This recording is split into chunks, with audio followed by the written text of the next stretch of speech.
chosen as a digital partner for this event organized by Association of Medical Consultants Mumbai.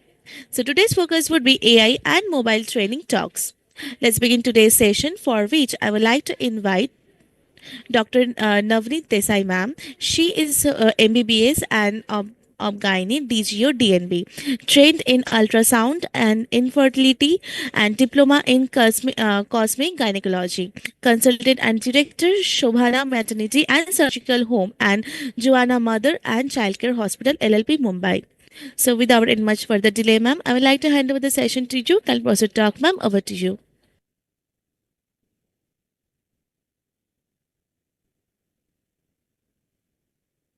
Hello, ma'am. Am I audible to you?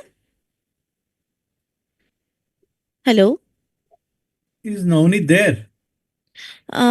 She's here. Yeah, she's there. She's there. Ma'am, kindly unmute yourself.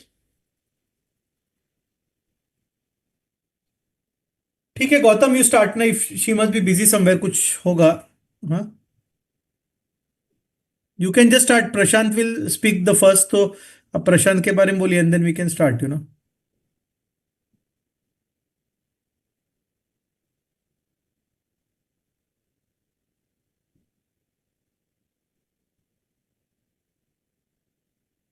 Gautam.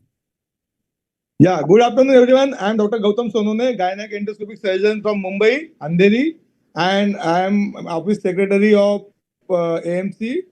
So we are going to start this program. We are live. This is related to AI and mobile training talks. So the welcome address will be given by Dr. Prashant Kerkar, sir. Dr. Prashant Kerkar needs no introduction. He is the secretary of Association of Medical Consultants. He is MS General Surgery, University of Mumbai, Diplomat of National Board. He is lead consultant at Bombay Hospital and Bridge Candy Hospital, PD in Hinduja Hospital, Khar. And his specialization is surgical oncology and hepatopancreatic biliary gastrointestinal surgeon. So over to you, sir, Dr. Prashant Kerkar. Yeah, thank you so much, Gautam. And without further ado, we will begin with the webinar today. So we have all gathered today for this interesting talk and AI and mobile training, which has been put together by none other than our treasurer of AMC, Dr. Alok Modi, with guidance from our president, myself, and all the other team members of AMC Mumbai. So I will begin with introducing all our members with what is AMC. So please allow me to share my screen. Is my screen visible? Yes, sir, it's visible. Okay.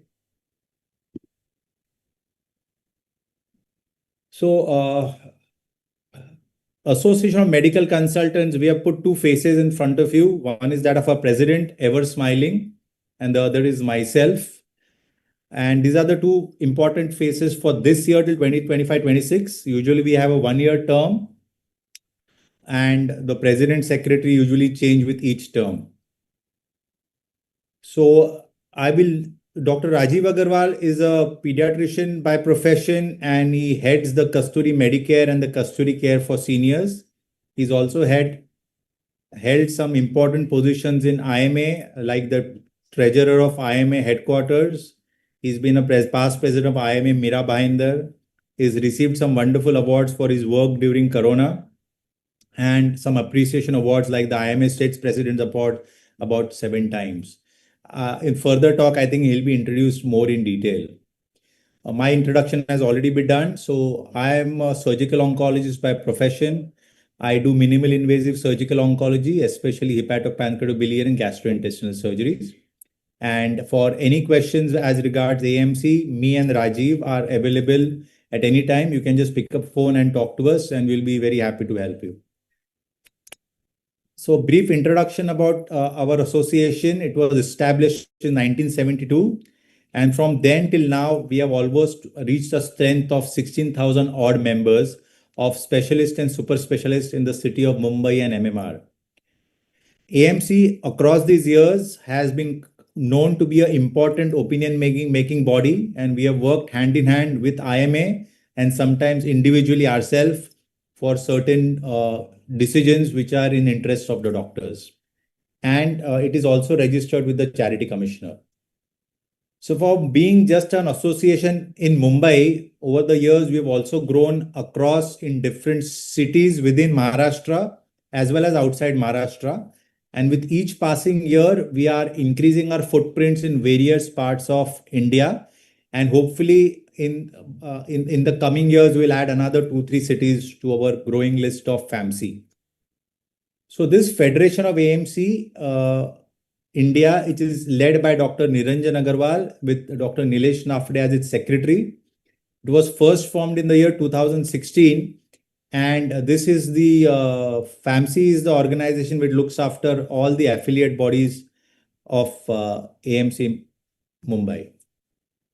So what are the activities which are done under the umbrella of AMC? So we have all these various cells who do their individual functions as per the role given to them. The affiliate cell is chaired by Dr. Kishore Adhyantaya, and the advisor is none other than the founding member and the force behind AMC, Dr. Lalit Kapoor sir. Our medical policy is also quite popular amongst our members. This is the total members mentioned here. It is an old number. We recently have had renewals where we have far crossed this number by a huge margin. This is chaired by Dr. Smita Sharma, and the advisor is Dr. Suhas Kate, who is the past chairman. Well, this slide gives you a brief about the aspects and the important salient points of our Mediclaim. You can take a screenshot of it, or you can reach out to any one of us if the need be. But if I have to tell you in brief, the most important part about our policy is the decisions and the authorizations are taken by the chairman, Dr. Smita Sharma, who takes personal interest in each and every case that is filed by a member and sometimes goes out of the way to help these members. So you have to be rest assured that if your policy and your claim is genuine, it is definitely going to be passed on an urgent basis without wastage of any time. Next is our flagship policy, which has attracted most members initially to our organization, and that is the AMC Medico Legal Cell. The current chairman is Dr. Niranjan Agarwal, and the advisor is Dr. Sudhir Nayak.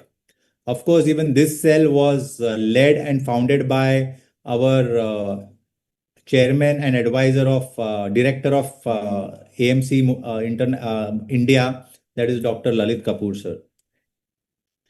Again, this gives us the brief salient features of our policy. You can very well take a screenshot of it. But let me assure you that if at all there is an indemnity policy in the country at the moment, our AMC indemnity policy is by far and by a distance the best indemnity policy which can be offered to anybody in the country, and it is available only to our members. Certain features like, appointing lawyers even when there is a minor risk of a case being filed, to guiding the member to how to deal with the police, how to go forward with the case. In case of matters which are untenable, or we feel that the members may not be able to, justify themselves in the court of law, doing out of court settlements, all this is taken care of by AMC without giving any trouble to our members and giving him the complete peace of mind when he is in real need. So this is one policy which everybody should look into and try to be a member and take this policy, because it gives you complete peace of mind. The finer details like the 1:1 ratio and all that, we can always discuss it in details later. But this is the policy which every member or every practicing consultant should have. Coming to Consultants Benevolent Scheme, this is chaired by Dr. Shrikant Badwe sir, and advisor is Dr. Bipin Shah sir. This policy was brought into place to make sure that a deceased member's family is given an amount which has been promised to them in case of death of the member, and we try to make sure that the money is given to the family as early as possible so that it can help them in their times of need. The Nursing Home Association is the voice of various nursing homes in the city of Mumbai, and this was collectively formed to make sure that the nursing homes which form a sizable population of hospitals which serve the needy in our city, they are given a voice which can be taken up and their members' issues can be solved. The MMC Interaction Cell, which is chaired by Dr. Sujata Rao, who is also our managing trustee, was done for an intermediate so that members' problems as regards the Maharashtra Medical Council can be effectively represented and solved. As the name suggests, this was formed for the social service, and the chairman is Dr. Ajit Desai, with Dr. S.N. Agarwal sir as the advisor. We also have the media and communication cell. As you all know, communication and media today is of utmost importance. If your message needs to be spread, if people need to know about the good things an organization is doing, and this is chaired by none other than Dr. Mukesh Gupta.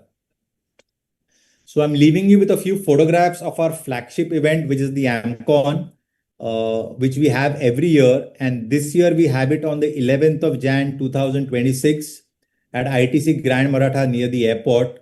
So I would request all the delegates to please be a part of us, and we will make sure that it is a day to be remembered, and we will go back very happy. So few photographs before we can move on with the webinar further.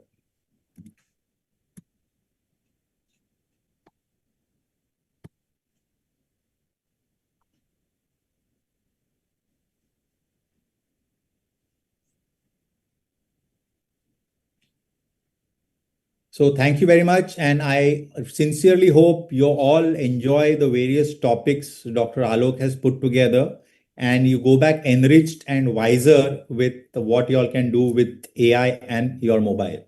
Thank you so much. Over to you, Gautam. Thank you, sir, for enlightening us about the AMC and introduction. Now we'll move on to next session. Am I audible? Yeah, you are audible. Yeah. So we'll be proceeding with the next session. For that, I'd like to request Dr. Rajeev Agarwal, sir, for the topic of introduction to umbrella policy by the president. Sir is the dynamic leader who is leading the association relentlessly. Sir is MD Pediatrics, consultant pediatrician, medical legal expert, medical director at Sri Kasturi Medical Private Limited, Kasturi Care for Seniors, Kasturi Medical Foundation. Sir is the president of Association of Medical Consultants, honorary treasurer of IMA headquarters, past treasurer IMA Maharashtra, past president IMA Mira Bhayandar, recipient of Corona Veer Award from State Governor, IMA National President Appreciation Award 5 times, and sir has won IMA State President Appreciation Award 7 times. So welcome Dr. Rajeev Agarwal, sir, our leader of AMC and president of AMC. Yeah. Thank you. Rajeev, I'll take just a message. I think Ashok Shukla is the observer for today. And he's not received the link. So Swastika, can you just do the needful so that Dr. Ashok Yeah, Shukla I have mailed him. I have mailed him. No, I have joined. Thank you. Yeah, I have joined. Rajeev, please continue. Yeah. Sorry for interrupting. Yeah, no issues.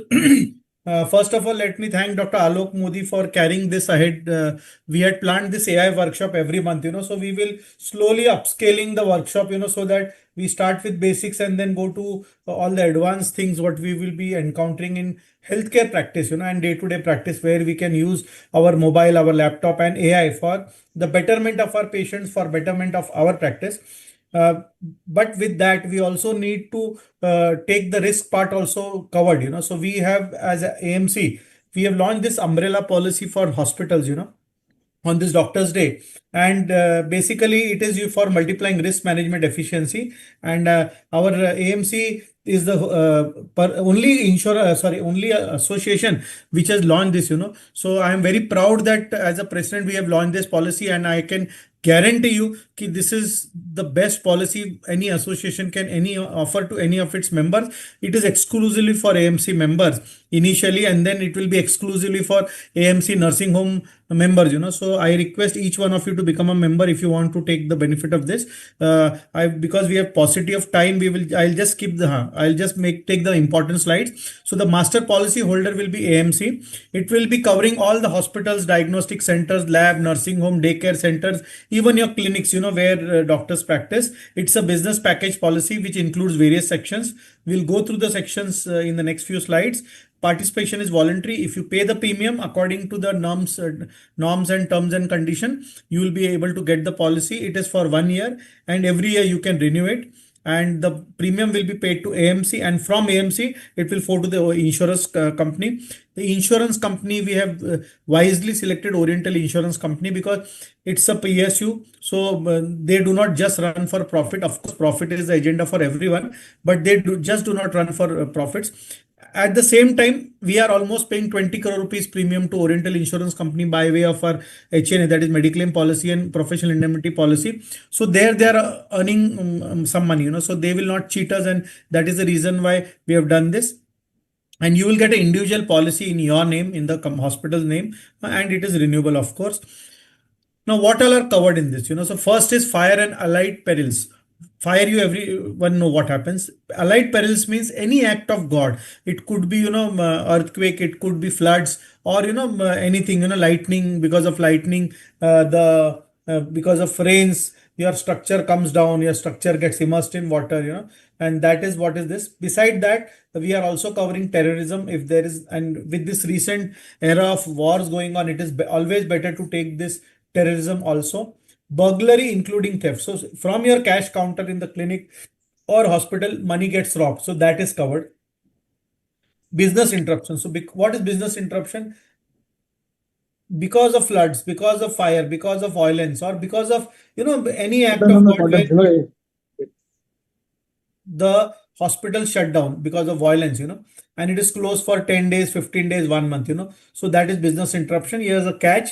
First 7 days of business interruption is not included in that. So we have to be aware of that. And whatever is the cost payable to the staff, your profit accordingly, what is showing in the books of account, that they will pay you. Machinery breakdown. A machinery breakdown is whenever whatever machines you are having, like an X-ray machine, sonography machine, or a CM machine, dialysis machine, if they break down not because of normal wear and tear, but because of, some lightning, because of floods or something, that time the repairing cost is given. So fire and allied perils is total loss of the machine because of any act of God, whereas machinery breakdown is, actually because of a local short circuit, only the machine, is damaged, or you can repair it. So that time the machinery breakdown comes into play. Electronic equipment is similar. Portable equipments like your laptops, your desktops, your mobile phones, your computers, all this is included in. And electronic equipment you can count as a sonography machine and other things. Public liability. Now, what is public liability? Is the liability that will arise on the hospital because of any damage to the public. So it could be the patient who falls from the bed, meets with a head injury or fracture, so that is covered. Relatives, slip on the wet floor, fall, meet with an accident. There is some incidents in the lift, anything of that sort is covered in public liability. Money insurance is when the money is in transit from the hospital to the bank. You want to deposit the money in the bank, or you are taking the money home. You have to have valid proof of the money, the cash collected, and if that is there, then you will be getting the money insurance. Fidelity cover. Now, what is fidelity cover? This is cover when you are cheated by your own staff, who are on your payroll. So you have to give the payroll of your staff, who all are there in the staff. And if they cheat you, then that is fidelity cover. Like suppose I want to make a payment for some procedure in the hospital. Now, instead of taking the payment in the hospital's account, the staff takes it in their account and then runs away, So that is monetary loss to the hospital. So that is covered in fidelity cover. Glass plate cover means whatever are the glasses in the hospital, if they are broken because of any act of God or violence, that is covered. Neon sign, again same, any act of God or violence, if there is damage to the neon sign, that is your number, nameplate, or your hospital's board outside, then that is covered. And directors and officers liability. Now, what is directors and officers liability? I am the director of the company, I am the partner of the company, and I take a decision which goes against the interest of the public, or it goes against the interest of the hospital, and that is the reason why people sue me in the court of law. Or if I make a comment which could be arising to racism or some caste, so that is covered. Or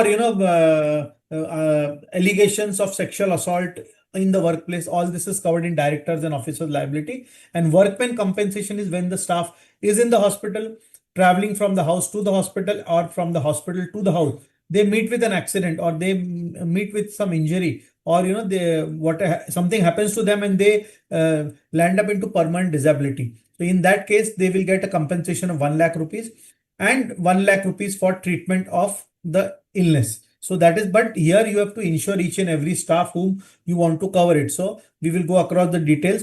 Now, a few things I would like to highlight here. Whenever you are insuring your structure, that is the RCC structure, that is the building of the hospital or whatever, your flat or whatever it is, it should never be the market price of the hospital. It should be the price of constructing that back, So say my hospital is of 10,000 square foot. So my construction cost will be around 4,000 rupees square foot. So I would insure my hospital for a sum insured of say 4 crore rupees. My market price of the hospital today, if I want to sell, maybe 20 crore rupees. So I don't need to insure myself for 20 crore rupees, because the insurance company is not going to pay you 20 crore rupees. They will just pay you 4 crore rupees, because that is the cost of building the hospital back or to 10,000 square foot. Here again, whatever electrical fittings, you have to bifurcate everything, your POP, your furniture, you take them separately, and there you have to put the cost of making it new, So maybe the entire cost of the furniture made 10 years down the line may have been 50 lakh rupees, and with depreciation of say 7, 8 years, it has come to 10 lakh rupees. So you don't need to insure yourself for 10 lakh rupees for furnitures and fixtures. You have to insure yourself for 60 lakhs or 70 lakhs, because 10 years down the line, if that furniture has cost you 50 lakh rupees, so today the same furniture may cost you 1 crore rupees. So instead of insuring for 50 lakh rupees, you have to insure for 1 crore rupees. Same thing applies for all your machineries and all your equipment. Don't take the insurance for the depreciated value.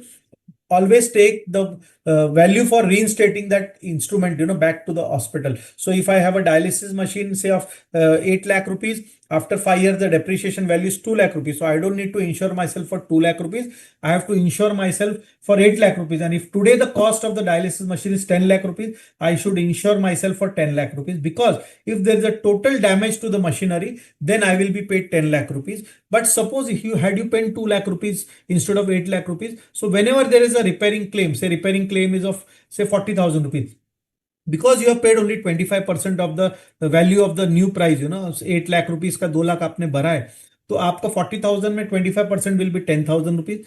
Deduction, standard deduction जैसे हमारे car insurance में भी रहता है, some voluntary excess, so that is around 2,000 2,500. After that you will be just getting a payment of 7,500. But had you insured yourself for 8 lakh rupees for this insurance, for this dialysis machine, you would end up gaining 37,500. So that is very important, because this is where people fail to understand and they insure themselves wrongly.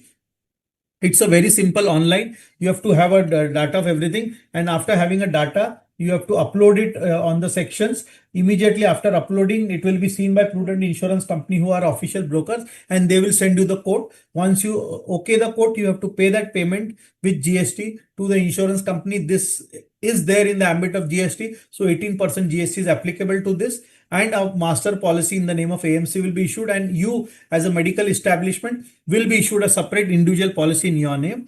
And in say 72 hours after the premium is realized by Oriental Insurance Company, you will get the payment. One more good thing about this policy is, you can add things in the middle of the policy, so you cannot subtract things, but you can add things in the middle of the policy. Like example, suppose after 4 months you buy a equipment worth say dialysis machine, say 5 dialysis machines. So you buy 8 lakhs into 540. So you can insure yourself for 40 lakhs extra by paying that premium for 8 months. and that is the biggest advantage. And whenever you are taking a staff insurance, I told you workman compensation or fidelity, you can inform the insurance company that XYZ staff was there with me, now they have left the company, so now this new staff, so in the same money the new staff will be added, so you have to inform them. And the master policy will be, of course, in the name of AMC. We have already finalized the details. MOUs have been signed. All the rates have been discussed. Hospitals and clinics will be the insured party. Prudent is the broker. And insurance company, as I already told, is Oriental Insurance Company. Now, why you should buy through the association? Because it has been thoughtfully customized coverage, thinking in specifically for hospitals and diagnostic centers and daycare centers and clinic for hospital. Because we have designed this policy, so we know what are the problems the doctors face. It is very cost effective. I can challenge you. You will not get this premium anywhere in India from any insurance company. We have we are charging 25 to 30% of the actual premium. The claim assistance will be there by AMC as well as Prudent Insurance Company. You will have an ongoing support and review, and the risk management. Whenever you land up into any problem, you will be guided by us and insurance company. Claim administration, you can register the claim online, and within 48 to 72 hours, a surveyor will be appointed. We have already, finalized the names of the surveyor. Also, they are big surveyors who cater to big industries, so that question of surveyor asking you money will not be there. Plus the surveyor, because he's a big surveyor, so he will submit the report fast. And after all the documentation has been over from your side and the surveyor side, you will get the claim within 15 working days from the last date. You have to, of course, fulfill the criteria. You have to give whatever paperwork is required. And one good thing about this is, if you're not happy with the surveyor, if you feel that the surveyor has not done justice in the survey, you feel that the surveyor has done less amount payable, so you can request us with evidences and proof for your claims. We will appoint a second surveyor. You don't have to pay anything, and whichever surveyor has given the highest money, that much is payable. So AMC will have a role in the claim settlement and handling also. And claim initiation process, we have a dedicated helpline number. Our agents who are also taking care for your health and accident policy, that is the Mediclaim policy and professional, they are the same agents who will help you. And documentation and everything will be scrutinized by us and mainly by Prudent Insurance companies. And then whenever there is a claim, Prudent and AMC will help you and stand by you, and so that you get your payment. This is the escalation matrix from the office to the manager, and then from the to the president secretary of the association and Prudent Insurance Company. Now, the most important part is commercial. Now, why in the middle of an AI workshop, I, Dr. Rajeev Agarwal, as the president, needs to speak about. Now, you will see the commercials what we are giving you. So, a fire and allied perils, the premium is 0.15 per thousand. So, after percentage, that zero is there, that has been deliberately written. It is per thousand. So, you pay 15 paisa for 1,000 rupees insurance. And if the claim is, if your insurance is more than 5 crores, then it is 0.4. The retail rate is 0.55 and 0.9 per thousand. Terrorism rates are same because IRD has put a capping on that, so that is 0.13. Personally, I feel all should take this terrorism also, because now with the ongoing India-Pakistan war, which had escalated, though it has stopped now, but you never know. So that is the reason. Burglary in house being is 0.0008 per thousand, whereas the retail rate is 1%. So you can see machinery breakdown 0.16, electronic equipment 0.18, all risks portable. Now this is 0.09. I'll tell you in the next slide how cheap this is. Money insurance is 0.04, fidelity. Then this. So whenever you're taking a machinery breakdown or an electronic equipment, there is a terms and conditions riders apply. Any equipment which is less than 25 lakh rupees at the time of purchase, only those equipments will be considered. So the equipment which are more than 25 lakh of price, they will not be considered in this. And the equipment should be less than 10 years of age. So the average life what the insurance company expects for a machinery, to be functional in the healthcare industry is actually 5 years. But we have, through our negotiations, brought it to 10 years. So any machine up to 10 years of age, you can insure. So this is in short the premium. So if you are taking everything, the premium would come to 42,630 without GST, and for a 10 crore policy it would have cost you 81,000, whereas the retail premium would be around 2,80,000 and 4 lakh respectively without GST. I will show you the illustration. So this is the illustration of a 5 crore premium where you insure yourself for 5 crore rupees. So the premium for fire insurance is just 7,500, whereas the same thing if you had on repair taken it online would have been 27,500.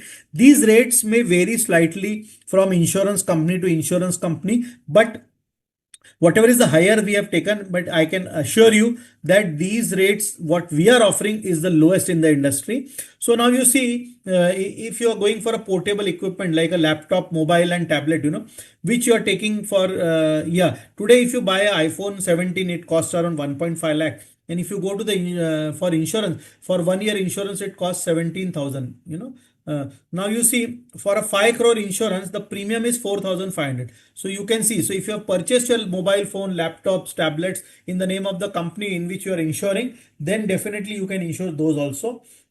Money insurance and all this. So you can see here we have added cyber insurance also, a cover of 5 lakh rupees. The premium is 0.4. So it is 2,000. So effectively it comes to 42,000.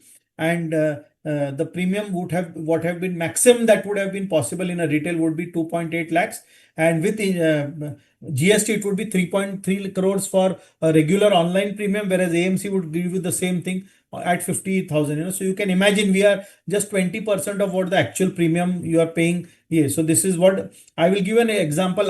One more example for a 10 crore policy. Here you see the 81,000 premium for everything, and with GST it is 96,000, where the same policy would have cost you 4 crore rupees and 4.7 with GST. One example, my policy last year I had taken just for fire. Just for fire, it was 95,000 premium I had paid. And this year, currently last week, I renewed my policy with everything, fire, terrorism, burglary, machinery, money insurance, fidelity, NEO, everything, including cyber. And my premium is just 59,000, including GST, So that is a difference. Otherwise, it would have been, around 3 lakh rupees minimum, whatever I'm saying. So a specialized cyber insurance, it's a specialized policy designed to protect your establishment from financial losses resulting from cyber attacks and data breaches. It covers the data recovery costs, legal fees and public relation expenses, business interruptions and loss of income, regulatory fines. And this you have to have a inventory register for the asset whenever you're insuring, all the details of the furniture, fixture, the bills of the equipments purchased. And all these things. Fidelity, already you can change the name of the employees, glass plate. Now we will always stand by you, and we will create awareness about this policy also through workshops, through our grasp and other this. So please take advantage of this. This is just a small flyer for advertisement. This is a tech-enabled enrollment platform which you will be having it, whenever you want to do it. This is exclusively for AMC, and we have chosen Prudent. Why Prudent? Because they have got the Broker of the Year award for 21 and 22. Number one for general aviation trade. They have tackled 1,75,000 claims every year, 65 plus claim team and 11 plus lawyers having offices across 12 places in India, covering 6.75 million lives, 4,500 plus corporate, and having a employer base of 1,500 plus employees, 6,000 crore plus premium annually. So these are some of the industries, healthcare industries whom they cater. And that's all from my side. Thank you. You can ask me any questions in the chat box. I'll be free to offer because we are running late. So over to you, Gautam.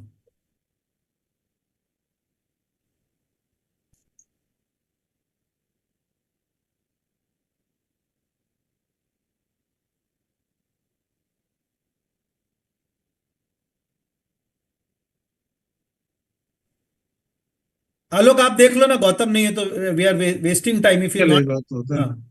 Fine. So thank you, President Sir, and thank you, Prashant, our dynamic secretary. The baton has been running for the last few weeks, and we have been getting a very terrific response. I've been getting a lot of personalized thanks and messages. So I'm very happy that our AMC is getting recognized in the technology field in a very big way. And Alok, to take the agenda forward. Alok, if you don't mind, I'll just two seconds interrupt you. Swastika, a lot of people are in the waiting room. They're messaging me saying they are not being admitted. some people cannot join. So please look into it, because in the middle of the session, if you keep getting these messages, like this, it gets disturbed. The speakers get disturbed. So Okay, just okay, see sir. that people are not waiting in the waiting room, and Okay, some sir. people are I'm still checking it finding once it again. difficult. Yes, sir, Sorry, sure. Alok, please carry on. Yeah, no problem. So we have one of the most dynamic speakers coming up very soon, and I will not introduce him because that's not my prerogative today. I have been deprived of that right today, and it will be a real pleasure and honor for all of us to listen to him. He's such a great gentleman. To introduce him, we have another dynamic, very well-known personality who doesn't need an introduction, and that's my very dear friend, Dr. Vikrant Desai. He's a very renowned, reputed radiologist from Mira Bhayandar area, and he's held multiple portfolios in the past. He's been serving AMC and IMA in a very prolific and a very reputed manner. And I think everybody in Maharashtra knows who's Dr. Vikrant Desai. So, without wasting much time, Vikrant, can I hand over the baton to you? And it will be our pleasure if you can introduce Dr. Shambo, who's a very dear friend and a very avid and a very renowned researcher. But I won't take the credit from you. So please go ahead and let's introduce Dr. Shambo, and let's listen to Dr. Shambo. Thank you, dear Alok sir, and thank you for those kind words. Now, without wasting any time, it gives me immense pleasure to introduce Dr. Shambo Samajdar. He is a consultant physician specializing in diabetes and allergy asthma therapeutics at his specialty clinic in Kolkata. He also serves as faculty at JMN Medical College and Hospital and holds key positions including treasurer of FERCI and secretary for IPS. Additionally, Dr. Samajdar is secretary of PRF and API West Bengal chapter. He is a gold medalist in clinical pharmacology with advanced qualifications in endocrinology, diabetes, respiratory medicine, and allergy and immunology. He has published over 140 articles in reputed journals and contributed to more than 80 book chapters. As an author, he has developed key resources for diabetes, pharmacology, elder care, and AI in clinical practice. He is a fellow of several national societies, recipient of multiple innovations and oration awards, including recognitions from Mayo Clinic and IPS, and is widely acknowledged for academic contributions, including Young Scholar and Best Paper Awards. I welcome you, sir. Over to you. Thank you, sir. Thank you for the kind introduction. Can you please allow me to share my slides? At the onset, I want to thank AMC, the Honorable President, sir, Dr. Rajeev Agarwal, and all the dignitaries. And especially, I must share that. Hope my screen is visible. Yes, sir. Yes, sir. Okay. And it is also changing, no? Yeah. Yes. So there is one disclaimer that when we talk about AI, I must acknowledge the contribution of Dr. Alok Modi, because to me, he is the AI man of India. And when we talk about Alok Modi, that he starts with A and ends with I. And of course, his name also carries AI. So I am a student of Dr. Alok Modi, and he had given me this task. Hope I shall make him happy. So let's discuss about AI. Sorry to interrupt you, Shambo. Thanks for those kind words. Before you go ahead, I just want to tell the entire audience one very clear thing. If somebody wants to learn what is genuine, authentic, ethical research, and if somebody wants to understand research in its true anatomy, physiology, and biochemistry, the works in A's and Z of research, that's Dr. Shambo. He's one man resource that we all look up to understand and how to publish our papers and how to actually get real research going. And he's a renowned personality at an international level. Also, Shambo, if you people have been reading The Speaking Tree, which Dr. Shashank Joshi, a renowned personality, has been contributing every day in Times of India. That Speaking Tree speaks through the words and pens of Dr. Shambo. So there is a lot more which I can go on talking for another 1 hour. So Shambo, welcome. And I think you also need to tell them that you're a founder of Shift, which is doing phenomenal work, created 12 genuine AI tools, which has been appreciated by the government of India and the Prime Minister's office. So the list goes on. So Shambo, let's start and let's hope to listen from you about meta analysis. So thank you. And also I want to tell you all, because this is a AMC platform. So there is one connection with Mumbai and me. My mentor, my guru, Padma Shri Shashank Joshi, is from Mumbai only. I am really fortunate to have his blessings and his guidance. So with that, let's start with AI and SRMA. And when we talk about SRMA, it is very important to note systematic review and meta-analysis, they are the gold standard in the evidence-based clinical practice. If we go back to the pyramid of evidence-based medicine, we'll find the systematic review and meta-analysis lies on top.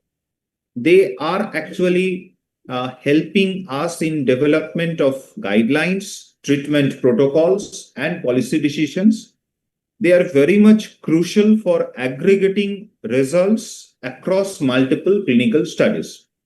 So why SRMA is important, I just want to focus, I think the respected Modi sir was mentioning about my publication, but there are a few SRMA I want to highlight because I may publish more than 140 or 150 papers. But on top of that, those SRMAs are the most important because they are going to be cited in a greater manner. So if you did one SRMA, that is actually equivalent to almost 30 or 40 original articles. So that is very important. That is why we need to do systematic review meta-analysis. I just want to highlight these two SRMA, which got more than 30 citation and within one year. And this is another important systematic review meta-analysis because some of the Indian pharmaceutical industry was eager to bring cangrelor in Indian market. But this particular study, we had shown the cangrelor and ticagrelor, they don't have any much significant differences in terms of efficacy or safety. So while cangrelor is an injectable drug and ticagrelor, we all know it is an oral drug, why should we use cangrelor? So that's why until now there is only one company, they are promoting cangrelor or marketing cangrelor. Otherwise, all company had stopped the taking cangrelor in Indian market. And as we were talking about systematic review, meta-analysis and its importance, our semaglutide in MSLD systematic review meta-analysis that had for the first time one guideline who had introduced semaglutide with a class 1A evidences, and they had cited our study.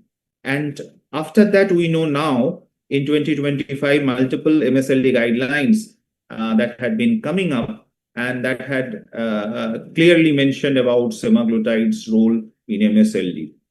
So I think we are really convinced with the importance of systematic review meta-analysis, but there are certain challenges. It is time consuming when we follow the traditional SRMA frame. So it can take 6 months to 2 years to complete. And of course, it requires extensive manual screening and data extraction. And of course, that is associated with screening fatigue, inconsistency, and sometimes we can miss studies. So they are prone to different types of human error. And that is why we need automation, we need artificial intelligence to improve speed, accuracy, and scalability. And we know when there are crises and we need rapid evidence synthesis like COVID-19, how this systematic review meta-analysis actually helped us. It freed up expert time for critical interpretation and decision making. But one thing again and again we must remember, automation is not replacement, but it is a catalyst for high quality, efficient reviews. Now, where AI comes in, AI as an enabler, but not a replacement, it augments human expertise, especially in repetitive and high volume tasks. It frees up researchers to focus on interpretation, critical thinking, and clinical insights. Also, we can get much better consistency, transparency, and reproducibility when we use AI. Now, in which steps automation can help us while conducting SRMS. Number one, in literature search. Number two, the study screening part, the data extraction part, bias assessment part, and evidence synthesis and reporting, the final part. Let's start with literature search. So AI can generate different search strings. They also can suggest relevant mesh terms, and it interferes with PubMed or different APIs, Embase also, and Scopus, we know. It helps us in faster, more comprehensive retrieval process. Data extraction also can be done with different NLP tools. They will extract the outcome, interventions, and sample sizes. They will help us in creating tables and PDF mining also. So ultimately what happened, it will make more speed and we can get structured data from full text.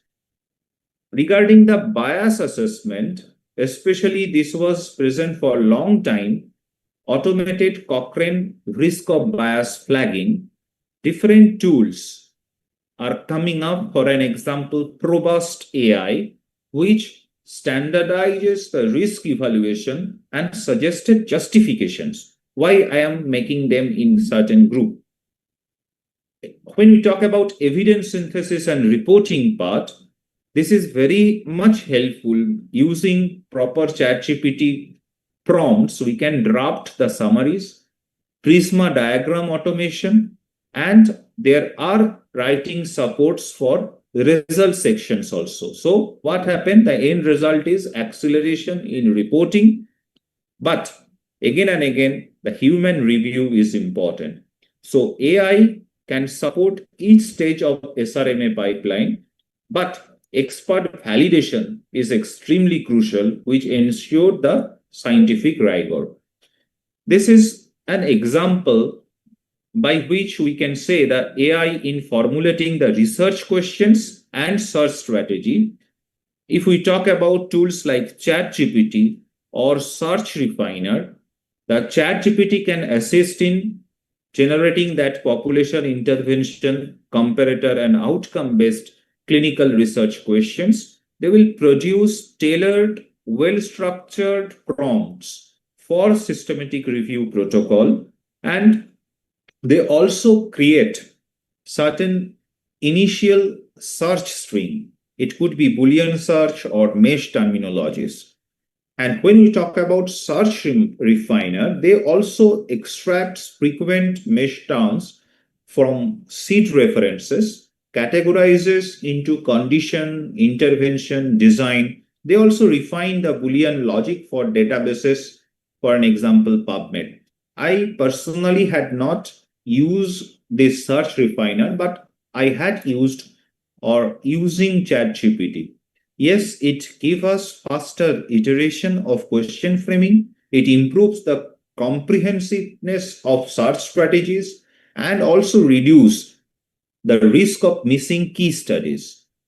But with some pinch of salt, we need to say the AI-generated queries must be reviewed by the domain experts because it may overlook contextual nuances or rare study terms.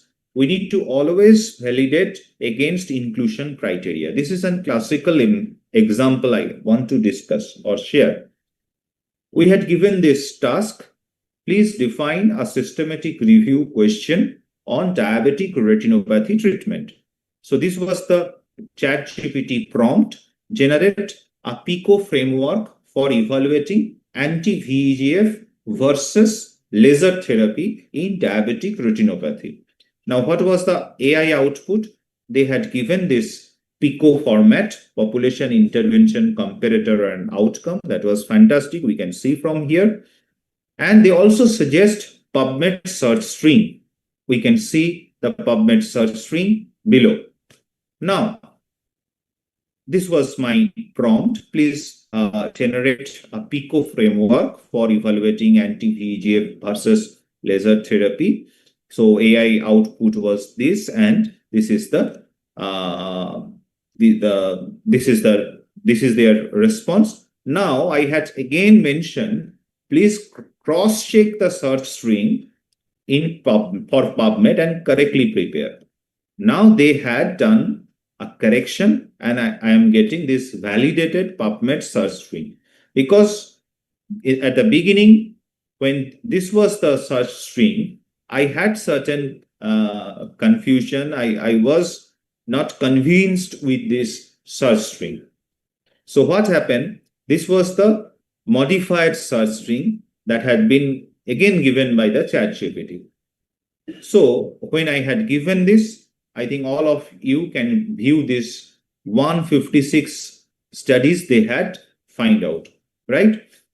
But when it was the initial search string, if I just put that, you will get no results. So this is why the human oversight is important. Coming to another part, that is artificial intelligence in different study searching and screening. So we have, beyond ChatGPT, we should go through these tools like Distiller Essar, like Rayan. I think many of us are using Rayan, especially when we are doing systematic review meta-analysis, because this is the web-based AI-assisted screening with collaborative tagging also. It is highlighting the PICO elements, and also they will suggest certain inclusion and exclusion criteria. Now also we have certain tools like Abstract Care, which is an open source ML tool for searching the title and abstract screening. EPPI Reviewer, the basic point was nested knowledge. They integrate different search, screen, and synthesis with visual interfaces. Again, I don't have much experience with these tools except Rayan. So generally we use Rayan software. So what are the different capabilities of artificial intelligence?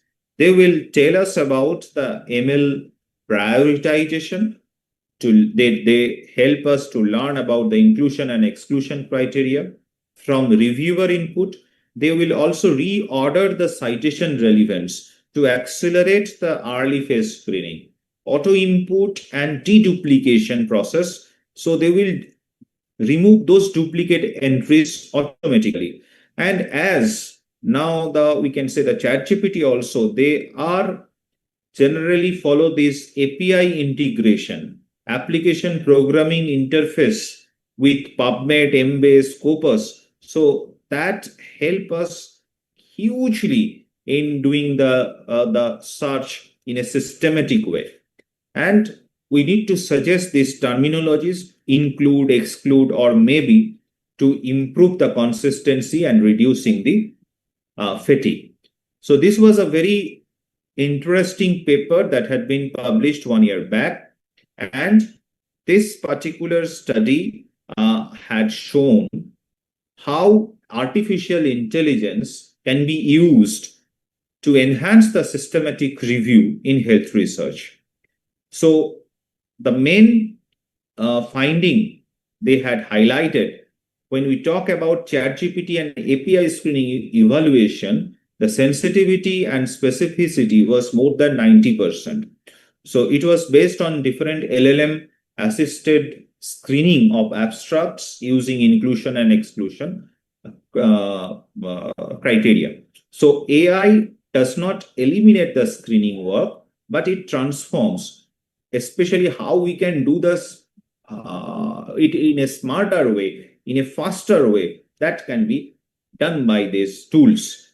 So there are certain limitations and cautions, especially how to train the data bias, API lags or data freshness. Sometimes we face this slow or incomplete synchronization from external databases. And during the training part, the ML models, they depend on previously labeled datasets, and therefore they may underperform on novel or nuanced study designs. So what should be the best practice? We need to use the hybrid mode. Yes, we can allow the AI to prioritize and suggest, but we need experts to verify and refine. So optimizes both efficiency and scientific rigor if we use this type of hybrid mode.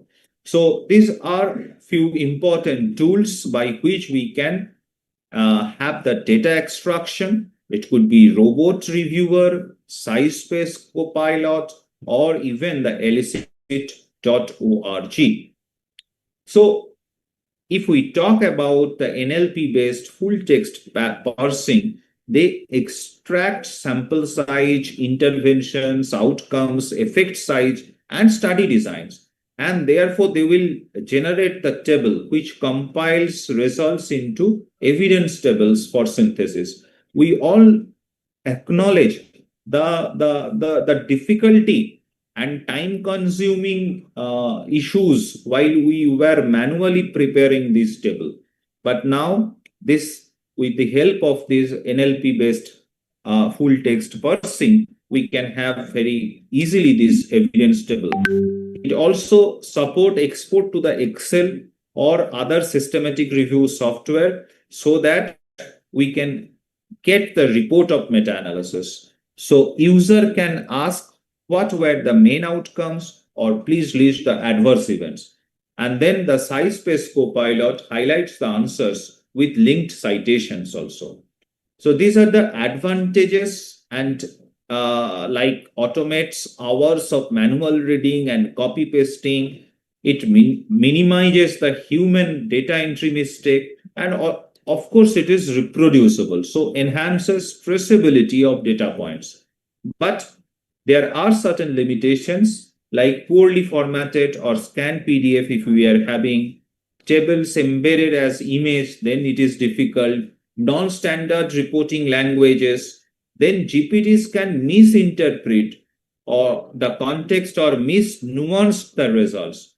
So for an example, if we talk about SciSpace Copilot that accurately extract the outcome measures from an RCT on diabetic retinopathy, but required human correction for dosage units. So AI makes extraction faster and smarter, but human reviewers must validate to ensure precision. So AI also important in quality assessment.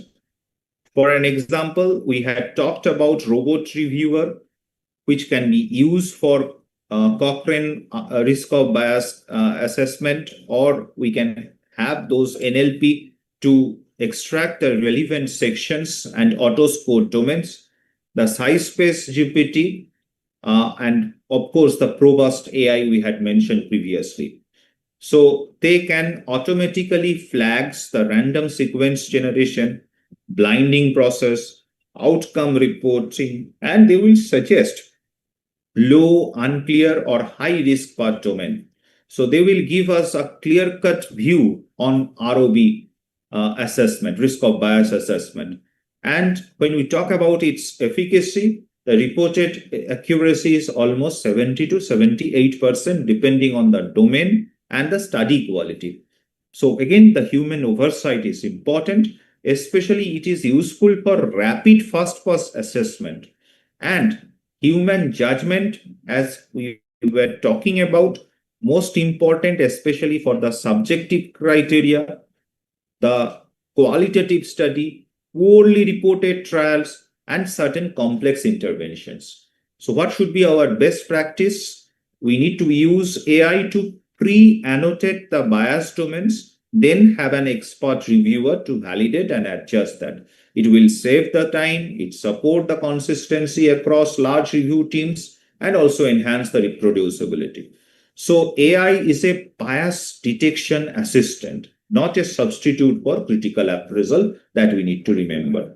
Coming to the synthesis and report writing part, again, when we talk about full automation, it is not there. So AI cannot fully replace the human-led evidence synthesis. So interpretation of nuanced findings, especially the statistical heterogeneity and clinical judgment, still require for human oversight. And there are risks of hallucination, inaccurate generalization from AI-generated text. So what are the AI tools we can use here? The nested knowledge, distiller SR, and the size-based GPT, because I personally had used size-based GPT, which help in writing the narrative summaries. And most importantly, they can help us some guide on preparing the initial conclusions or discussion drafts from the uploaded studies. Then we can try our own judgment, but they will help us in responding to structured prompts. For an example, we need to summarize key findings from these RCTs. So they will summarize the key findings. But again and again, we need to use caution, especially AI may misstate the effect size, omit certain subgroup nuances, and sometimes oversimplify the conclusion. So all AI generated content should be reviewed, cross-checked with original data, edited for clarity, accuracy, and clinical relevance. So it is a drafting partner, not a final author, that we need to remember. Use it to accelerate the reporting, not automate the interpretation. So what are the challenges in AI while conducting SRMA? It could have a risk of compound error.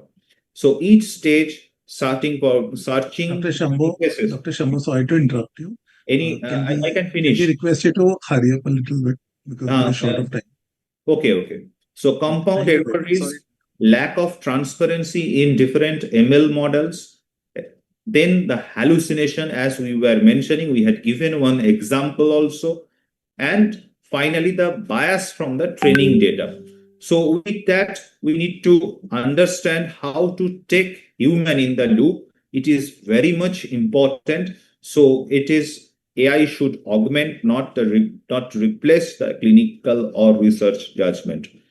So AI is powerful, but without oversight, it can become dangerously misleading. That we all need to remember. So human oversight is still crucial. So these are a few important points we need to mention. AI tools accelerate the SRMA process, but clinical expertise and methodological rigor that come from the humans, that is extremely important. And final decisions should always be clinically and scientifically reviewed. These are important human roles in SRMA. Number one, the designing the protocol, verifying the study selection, interpreting the nuance, and finally validating the AI outputs. So automation gets you there faster, but human expertise ensures you land in the right place. So best practices for AI, we need to define the scope clearly. We should use validated tools, as we had mentioned. We need to train clinicians on prompt engineering, and this is the place where Dr. Alok Modi is the master. And of course, cross-verify all AI outputs. Maintain the audit trails and transparency so that it could be reproducible. And this is a very important message, that AI success in systematic review meta-analysis depend not just on what we use, but how transparently and critically we use it. So what are the different future directions and innovations? There are certain challenges, but this integration of LLMs and domain-specific ontologies are now in the way. Unified systematic review pipelines with different API-based workflows, so that we can have an end-to-end systematic review in coming times. Real-time meta-analysis tool. Most importantly, how we can have dynamic meta-analysis, which could replace the static reporting. Or it is prompt interfaces for non-technical users. How we can have user-friendly user interface so that it could translate the clinical questions into optimized AI prompts. And ChatGPT like systematic review co-pilots, they are in development.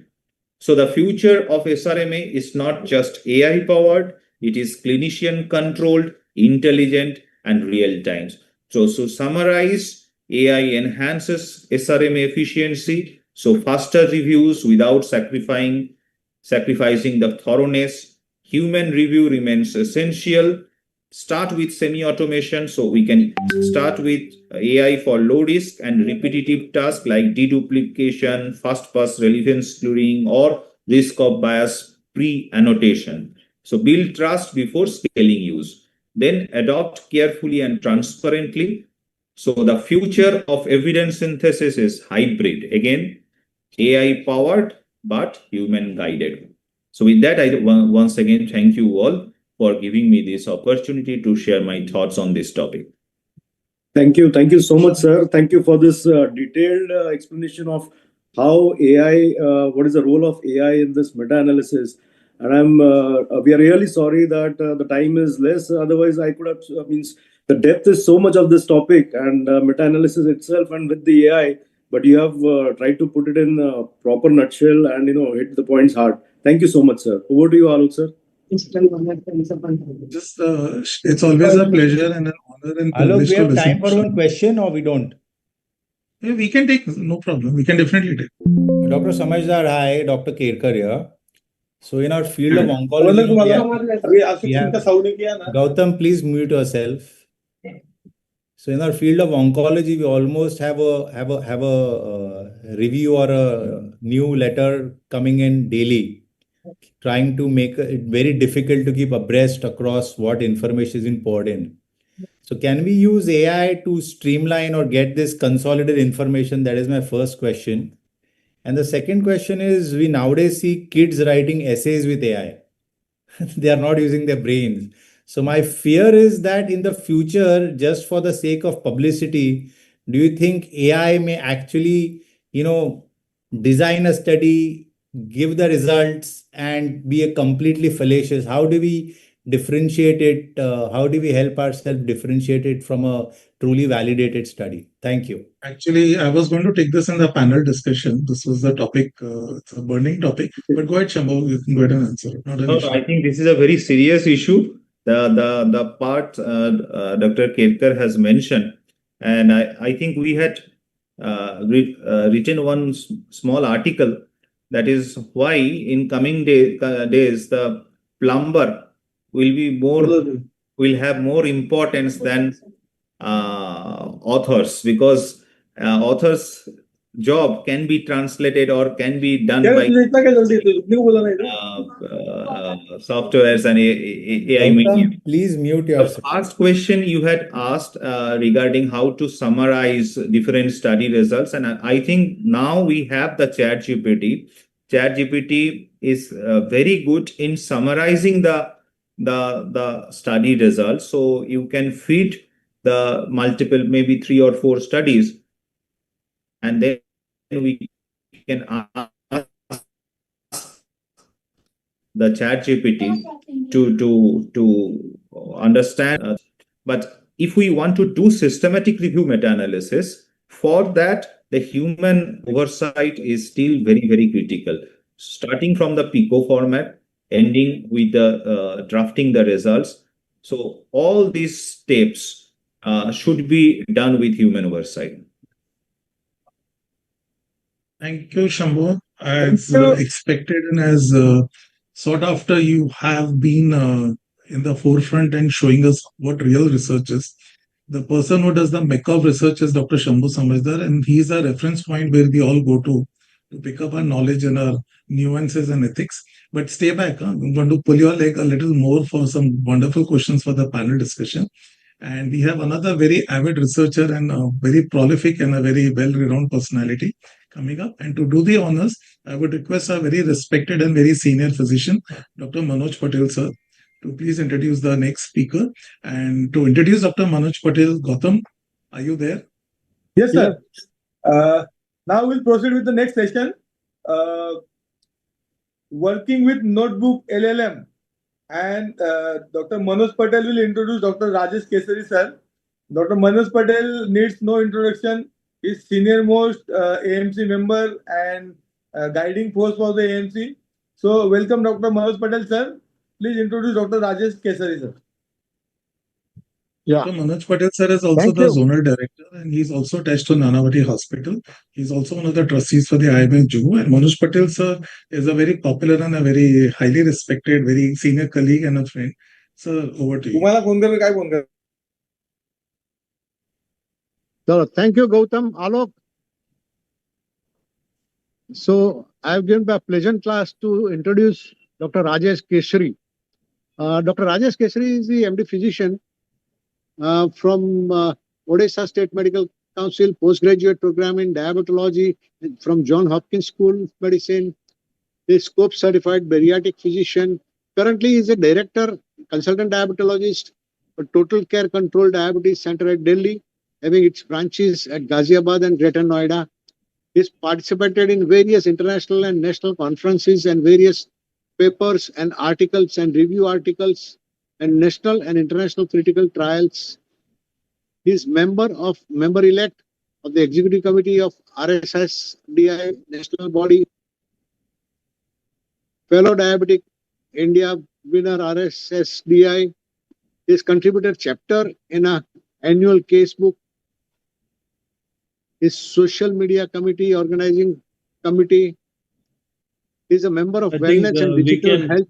I think thank you so much. We can just proceed for the paucity of time. Okay, thank you. Thank you Dr. so much Kesari. for the kind I present you to introduction. Dr. Kesari. Thank you so much, sir. Thank you so much. So I am first of all very thankful to Dr. Rajeev Agarwal, Dr. Alok Modi, Dr. Patel, Dr. Gautam, and everyone from AMC for giving this opportunity to me to be with you. And I would be discussing something very, very important. And I'm very thankful to Dr. Alok Modi that he gave me this topic itself. It has been a great learning opportunity for me myself also. Even though I've been using different AIs since quite some time, since the conception, but this was something which I started using quite recently, and I have been using quite a bit of it since then. So it is actually something very, very interesting. And I think I would give more time and more space to the practical demonstration of using it rather than just talking about it with slides. But still, let us start. So I'll start by sharing my screen. Do I have the permission to do that? Yes, you do. You can go ahead. So here, let us start with the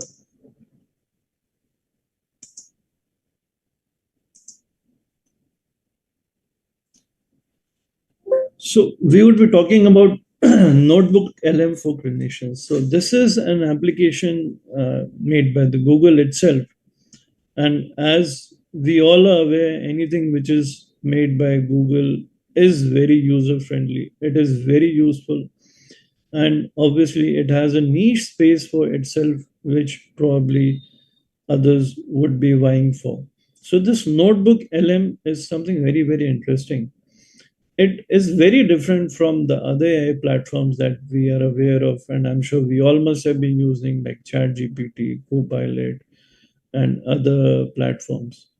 So what is Notebook? I was thinking, how could I very simply put up and give, let's say, in one slide, the whole depiction of a notebook.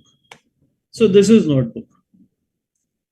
Actually, this Notebook LM is nothing but a classroom. I would like to say that Notebook LM is a very modern digital classroom.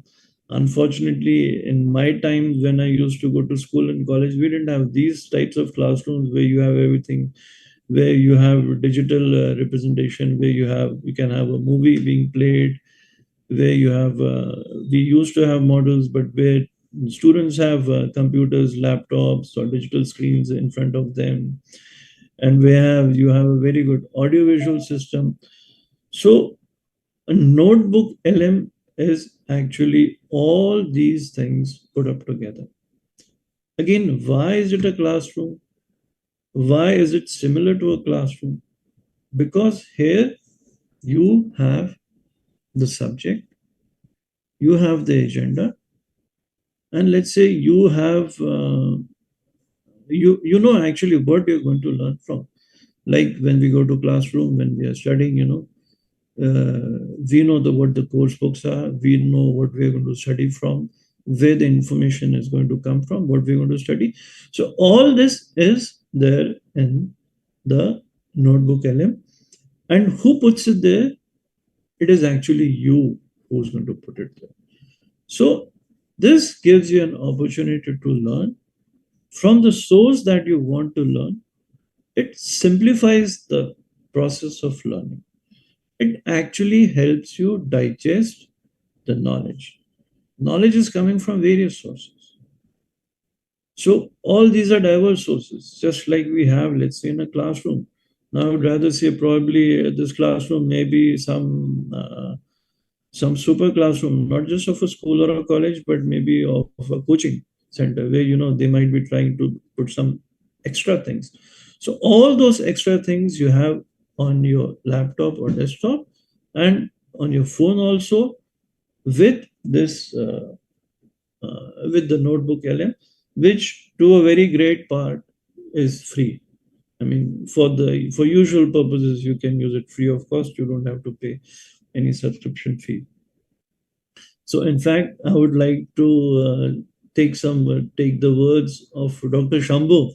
He used the word extract faster and smarter. So, this is what actually notebook does.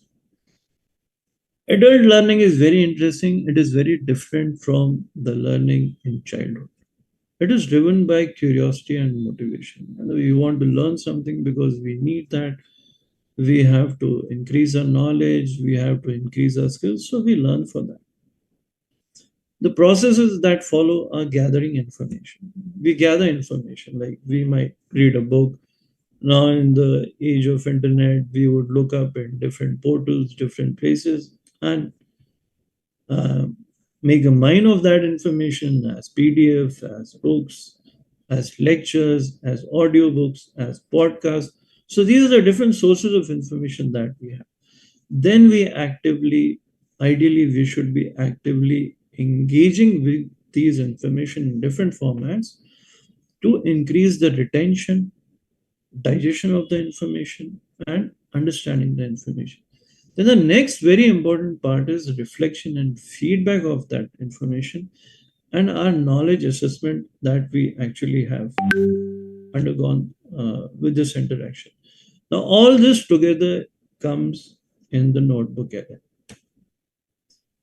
So as I was telling you, when we are gathering information, we literally drown ourselves in PDFs. Dr. Shambo told about this quite elaborately. Now, this is a little bit of scientific language. Even if you don't understand it, really doesn't matter. What Notebook LM does is it uses a natural language programming, that is, understands the written material, the text, uses machine learning, summarizes, cross-links the different texts, and again using the NLP, it brings it back to us in language and methods that we understand, we can retain quite well. So I think what I'll do is I'll directly move over to Notebook LM, and I'll give you a live demonstration starting from the very beginning, how to use it. And then we can talk about these things later on.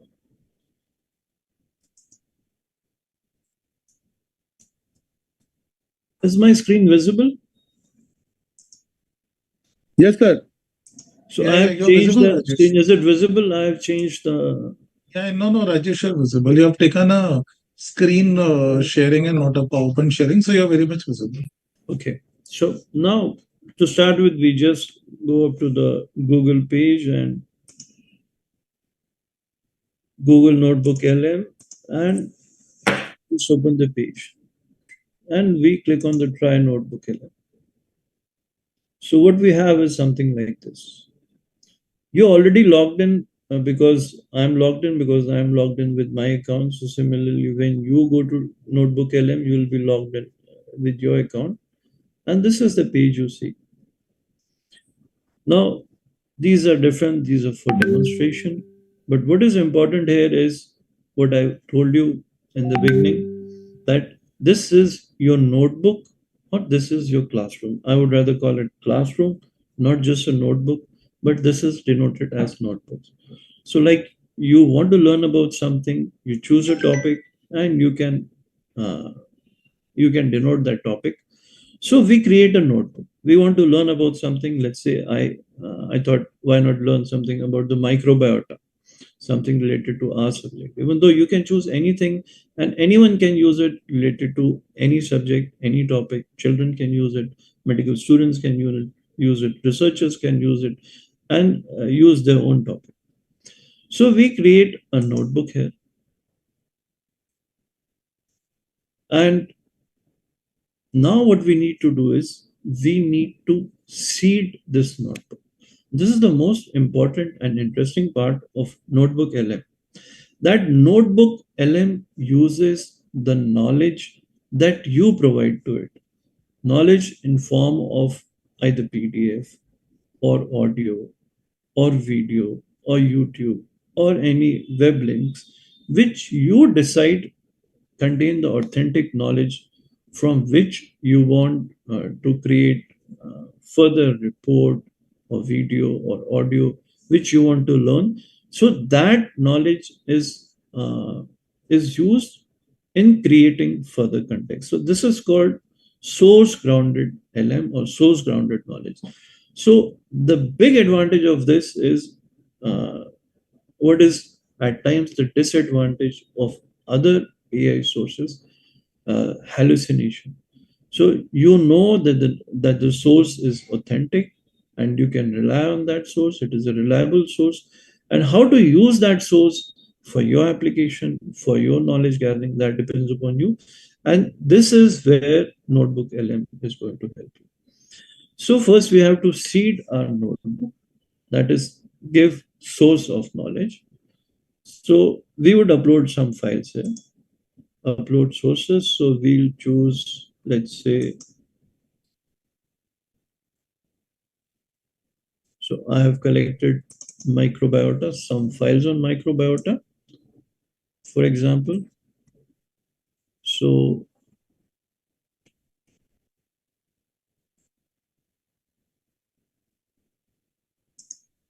these would all together be uploaded. In fact, I have chosen a small textbook also, Essentials of Clinical Medicine by Kumar. Right? And to diversify the knowledge that we are putting up here, what we'll do is we'll put up some videos also. Like this is one of the online conferences that I had attended. It is very interesting. So we would put up some videos from YouTube, some lectures of prominent faculties. So we take them and add source here. We can, in the link, either website link or YouTube link. We add a YouTube link here. Similarly, we can add one more YouTube link, for example.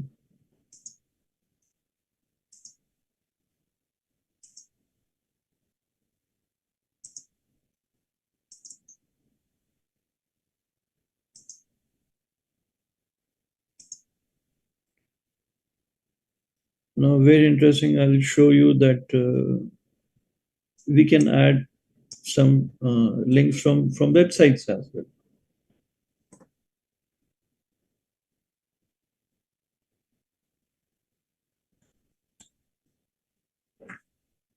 Like this is a website. I've taken up an article by Dr. N.K. Singh, and we'll add that also. So what I want to show you here is that, we are having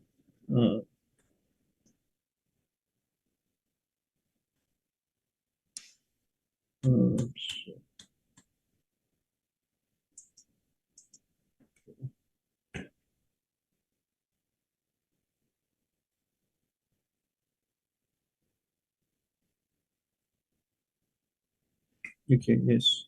So we add one more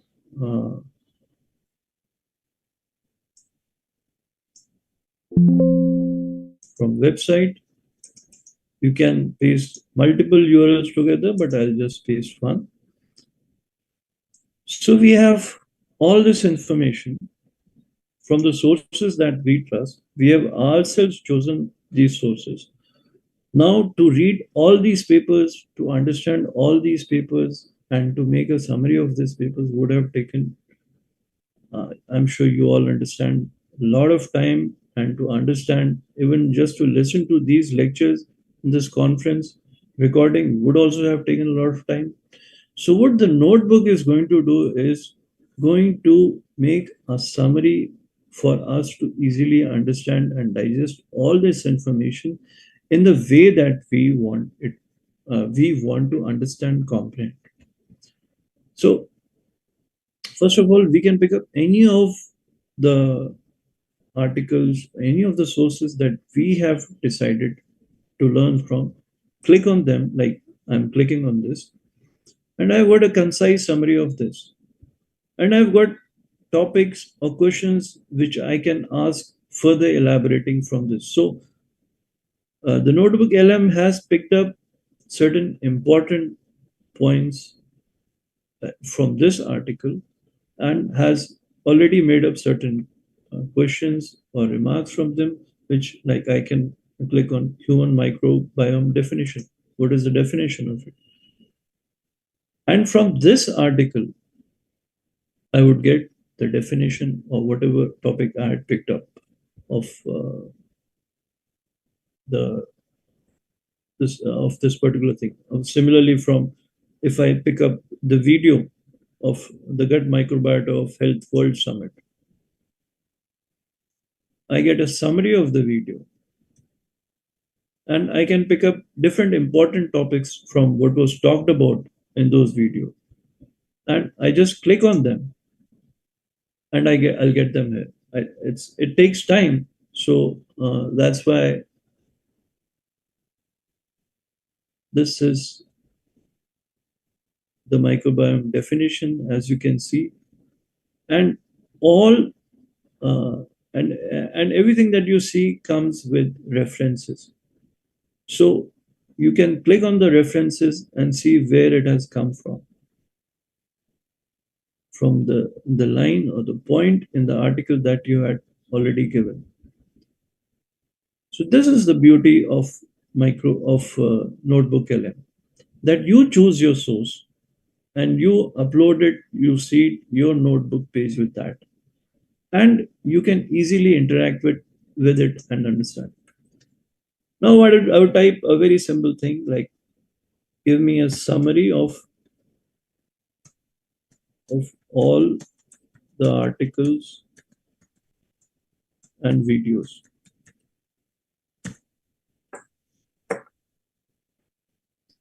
This is a very simple question, and it would go through all the articles, the videos, and the websites that we have put up in the sources, and we have seeded them with the source, and it would come up with that with a summary. Now these are the sources that we have seeded, that we have chosen, we had downloaded, and we have offered. See, I won't read out because it's going to take a lot of time. So it shows the microbiota organisms. What is it? What is microbiome? The difference between microbiota, microbiome. What is dysbiosis? Research methods. So this actually encompasses the whole gambit of the different articles that we had mentioned. Now, we can also ask Notebook to look for sources. Like we can look up from the web if you want. Microbiota in human health and disease.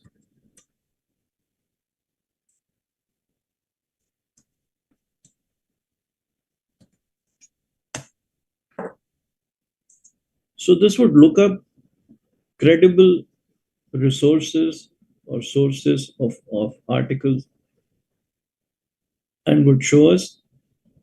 And if we want, we can include them as a source material from which we are going to derive.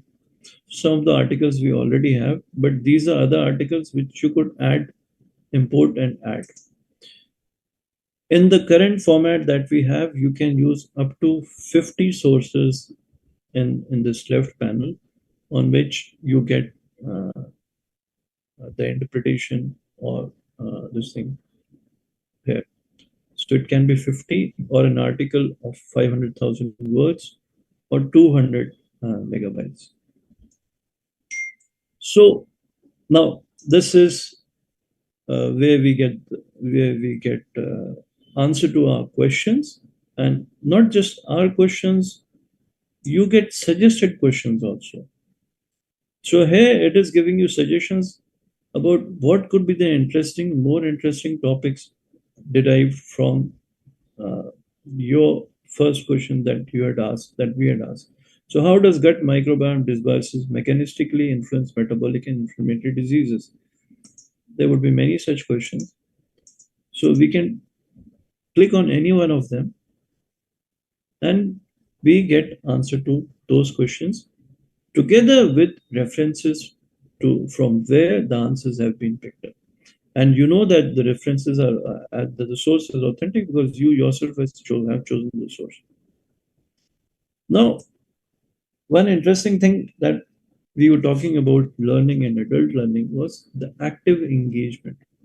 Now we are used to engaging with a source of knowledge, with learning, not just by reading.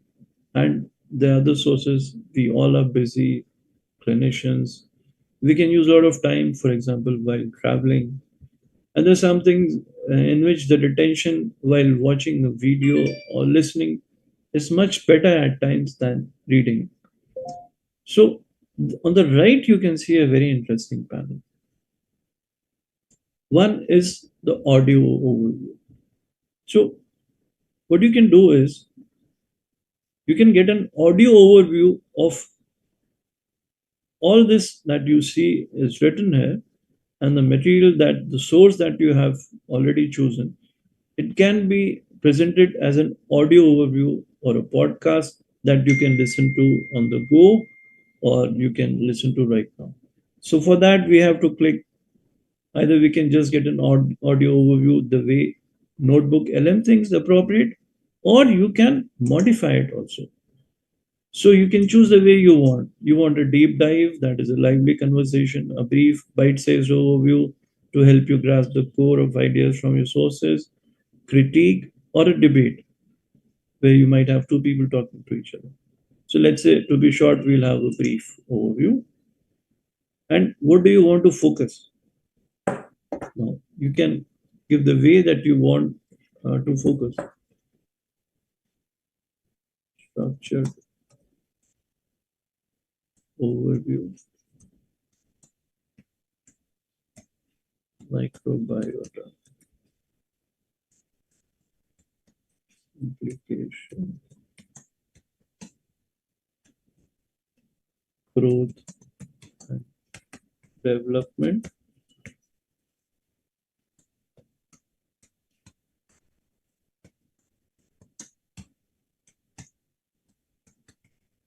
Now we want to focus on these, let's say, and we give this as a task to Notebook, and we ask it to generate.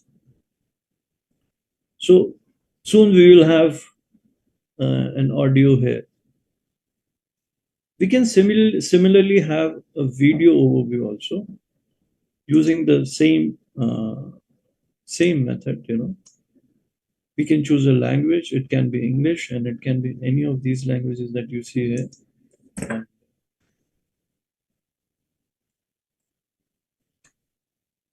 Again, we can specify.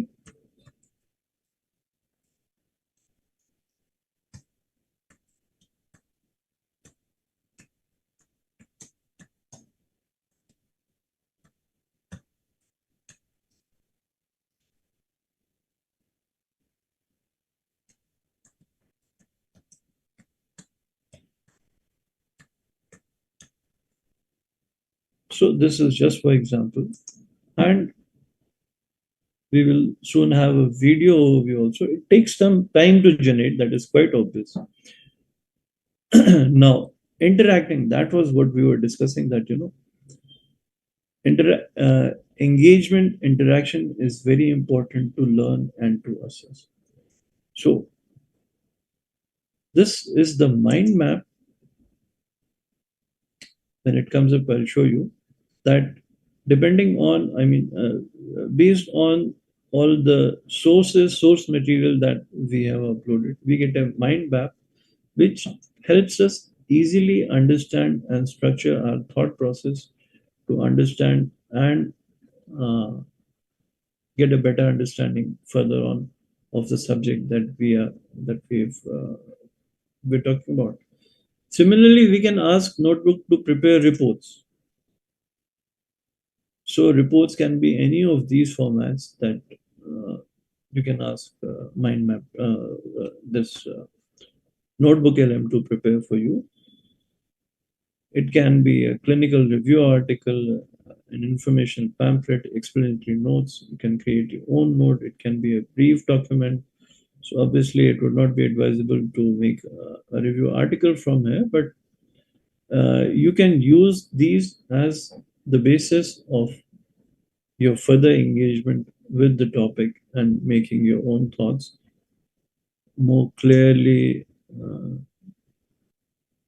engaging and a better output. Flashcards also very interesting.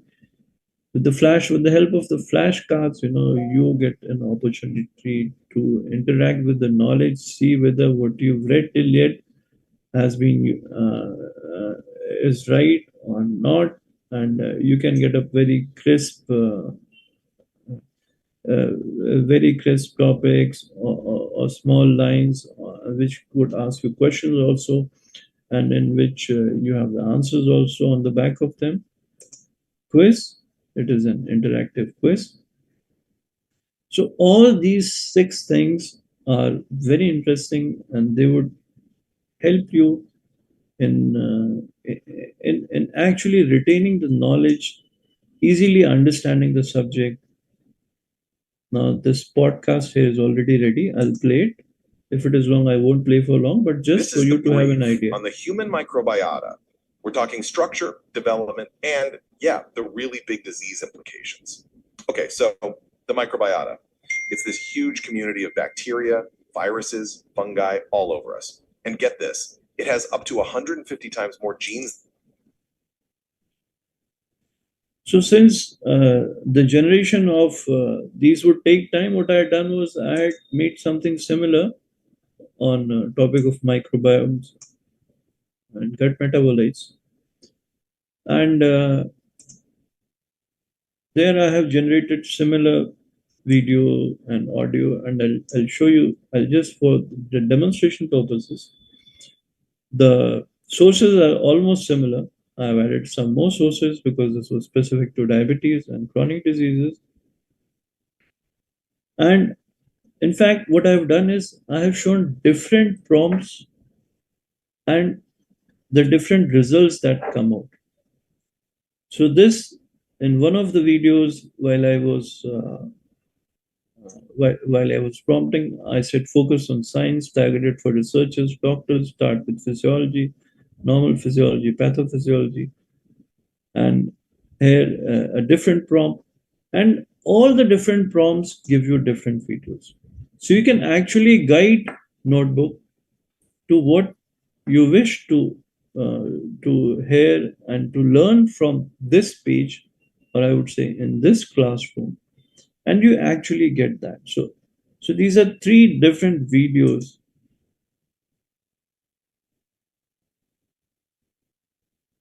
This is the video that... Welcome to The Explainer. Today, we're going to explore this incredible and frankly undeniable connection between the trillions of tiny microbes living inside your gut and one of the biggest... Well, it often starts with a problem, a kind of disturbance in the force, if you will, right inside. I'll just quickly go over back it so against that body-wide inflammation we talked about. That and they work for everyone. The topic has been very thoroughly covered. Well, They're largely on transplantation. And metabolic whatever you health see really here closely. actually comes And what out they from the found was studies that fascinating. we had The treatment did uploaded. not work for everyone. Undergroup. For that system, the soil path actually looked like a cocktail of microbes designed specifically for you to rebalance the entire. And this is a different video. The source is same, but we have. Welcome to the Explainer. Today we're diving into something truly fascinating. Because we have given That's a different prompt, It's in and a we state have we asked call for a different dysbiosis, and it's more like an focus. imbalanced, vulnerable. Okay, so we've got this chronic lung and sealed up tight, and here's the key part. They have powerful Now the science doesn't anti-inflammatory change, effects. so that's why So it is here's still where the it all same. connects. But the thing When is scientists that look at the the gut microbiome, presentation few key stress called the is symbiotic. different. How do we make beneficial SCFAs, microbiome from? For the other third, the non-responders, nothing. No significant changes at all. As you can This see, is huge because it shows that a different reboot studies have can been work, highlighted but it in also these tells us different this is not a videos, and one-size-fits-all that solution. actually depends The upon response our is super prompts and individual. what we wanted to listen to, or what we chose to listen to in these videos. Now, these videos, such videos and such instruments actually have a much bigger impact on learning and retention than just reading a PDF or text on your laptop. Now, what else is there that is very interesting? Now, this is a podcast. We were listening to the podcast. It would be almost If I similar. asked you, what's your largest organ? But here, the Probably podcast skin, format that right? Or I maybe the chose liver. was a But what if I discussion told you the podcast. answer is actually So this is a discussion this between swirling dynamic chemical factor two made of individuals. trillions endocrine cells or L cells. This binding, this activation triggers So the release this of really key is gut more peptides interesting and from it is more engaging GLP-1, actually. glucagon-like. isn't just limited to type 2 And the beauty of all this is it is all Sources mention based on research all looking these at articles, FAP videos onset type 1 that type 2. Trying to preserve remaining beta cell function, maybe dampen that autoimmune attack. That's right. It underscores that broader principle. We're often modulating. So I'll try to show you the other important things that I was talking about.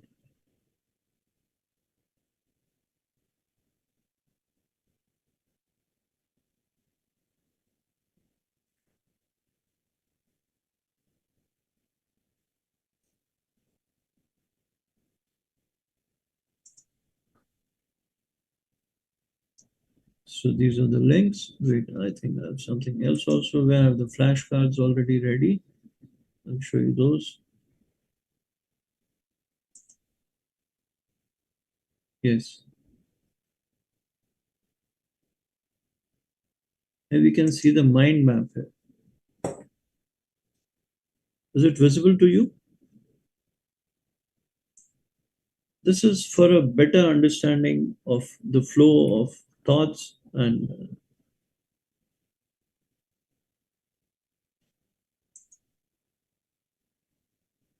so this helps you understand your topic much better. You can have the medical flashcards here.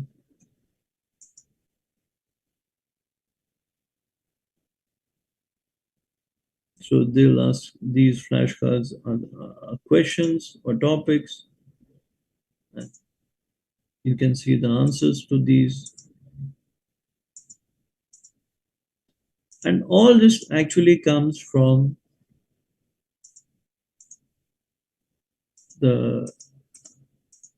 all this comes from these and only these articles that we have seeded.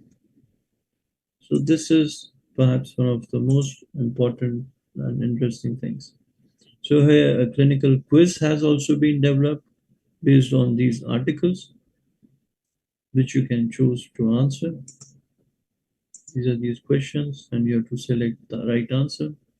So this is a very good, interactive and interesting way of learning topics. Actually, this is how things are taught and now we can teach ourselves, our subjects, things that we're interested in, and we can learn it in a more interesting way with the help of Google Notebook. So this was a short demonstration. It was not very short, but when you're working with notebook, it becomes very interesting. So we've just seen all these. The core capabilities are that you can ask questions with citations to your sources. It gives you auto briefing with documents, FAQs, mind maps. It gives you audio and video overviews.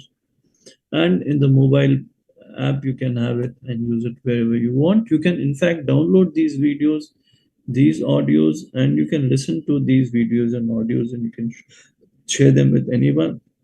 They don't just remain on the app or on the desktop, so you can carry them with you anywhere. So you can also use the discover button to look up for more information sources. Again, but that would be looking up using AI to look up for information, just as you do in ChatGPT and the sources. So there are certain perils associated with it. So one thing, as Dr. Shambo was also telling, is that you have to keep the humans in the loop when you are looking up for the information sources, either on ChatGPT or internet. So it is better to know the source of your information, your articles, and then make a deep dive into those articles using the notebook.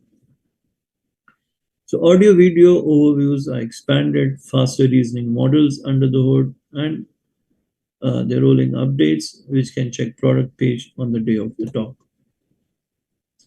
So we have done this, and the benefits of notebook LM is that it is source logged reasoning with explicit citations, and it is ideal for journal clubs and exam preparations. Audio video overviews turn dense papers into commute friendly explainers, and studio tools accelerate teaching and protocol rollouts. I think we have covered most of these in a practical demonstration, and I'm quite sure you would have all understood the important implications. Now, there are certain limitations that patient information should not be uploaded, ideally not uploaded on this platform. The protected health information should not be uploaded, even though we don't have this legal implication in India, but I think still the HIPAA compliant software, there are many softwares, many EMRs which are HIPAA compliant, and the information about the patient that you get should ideally not be uploaded without the explicit consent. Otherwise, at some point of time, that may lead to certain legal problems. And obviously, wherever you are dealing with AI, human oversight is very important, because all AIs can hallucinate. So hallucination is something which is important to overlook. So what I do and what I suggest is, even though this is a very good tool, but you should at least go with the abstracts of the article that you have uploaded, so that you know that you get the. So these are some differences between the different platforms: ChatGPT versus Copilot and Notebook. So Notebook is best for reading, packs, and journal clubs, for teaching. And the strengths are that it is source grounded notebook citations, audio video overviews, mind maps, mobiles. It should not be used with protected health information, consumer curate web sources. And it is basically free unless you want to use it, unless you have very high usage, only then you have to pay. ChatGPT, the deep research, is broad web research and structured reports. And deep research mode, it gives strong general reasoning, and it is HIPAA compliant only with enterprise and BA verified sources. And these models, it is free or paid depending upon the usage. The Microsoft Copilot is best for teams using the Microsoft 365 either of these Office programs. And the deep M3 Microsoft 365 integration, it can integrate organization controls with HIPAA aligned deployment. But these are all for big organizations. So I don't think, and not for India. So the cost, as we were just using the notebook, it is free for general usage. You have to pay this amount, 1950 per month, only if you have very extensive usage. And there are enterprise options as well, so they would be much costlier. So this is once again about the data safety and protection. So whom it is best for? It is best for residents, fellows, faculties, and making teaching slides, for researchers, and for medical students, CME creators, for preparing for conferences, for making slides. And it should be avoided in any workflow which involves protected health information or regulated data sets.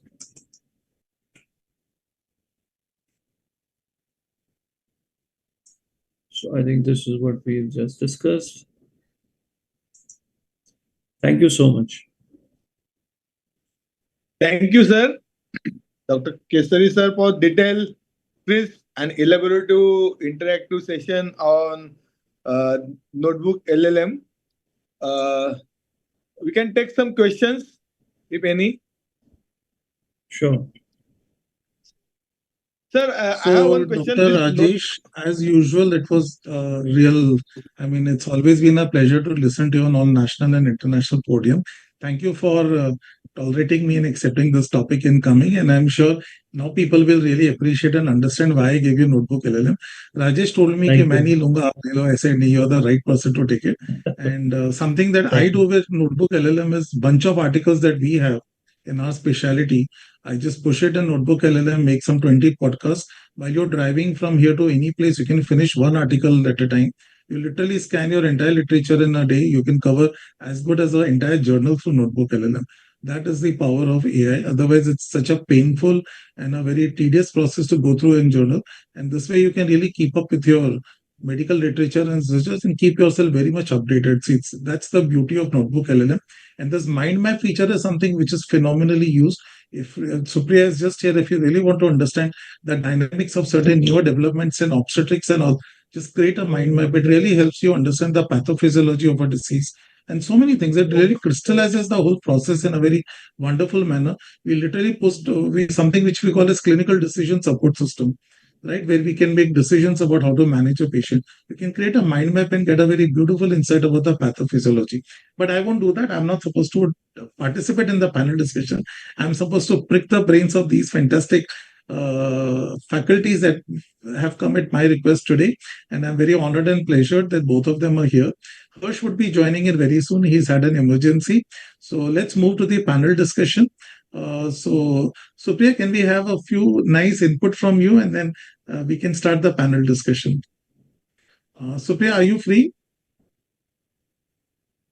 I saw that you have just joined. So can we have nice words Alok, I'm very much here. To enlighten the day, and then we can, I would like to prick the brains of these esteemed faculties and we run with the panel discussion. So can I just proceed with the... Before I hand the baton to you, Gautam, thank you very much for chipping in at the last moment and supporting us. It's very sweet of you, and he's having some emergency. I have one question to Dr. Kesari, sir. So for that, we need to download this app, Notebook LLM. No, you have to download it. If you want on your phone, you can download it. But on a desktop or a laptop, you can use it in the browser. In the browser. Okay. But on your phone, you can download the app, but you can use it from the browser itself also. Okay, sir. In the phone. But it is better to download the app. The app is available for phone, for both iPhone and Android. But in iPhone, you need to have iPhone iOS 17 or higher. Oh, got it. AI compatible. Yes. Thank you, sir. Over to you, sir. Alok Modi, sir. Yes, we are waiting for Supriya. Yeah, if I have the permission of the organizers, I would like to now invite the next speaker for the day, our very own and a dear friend, treasurer of the AMC Mumbai, and that is Dr. Alok Modi. Supriya, He's a I'm MD, cancelling. Supriya, I'm cancelling my talk. Yes. We are running short of time. So we'll move for the panel discussion. I think we'll cancel my talk. We are running short of time. So let's move for the Then panel I'll invite you discussion for and the then we'll panel, and invite then you others. can introduce the panelists.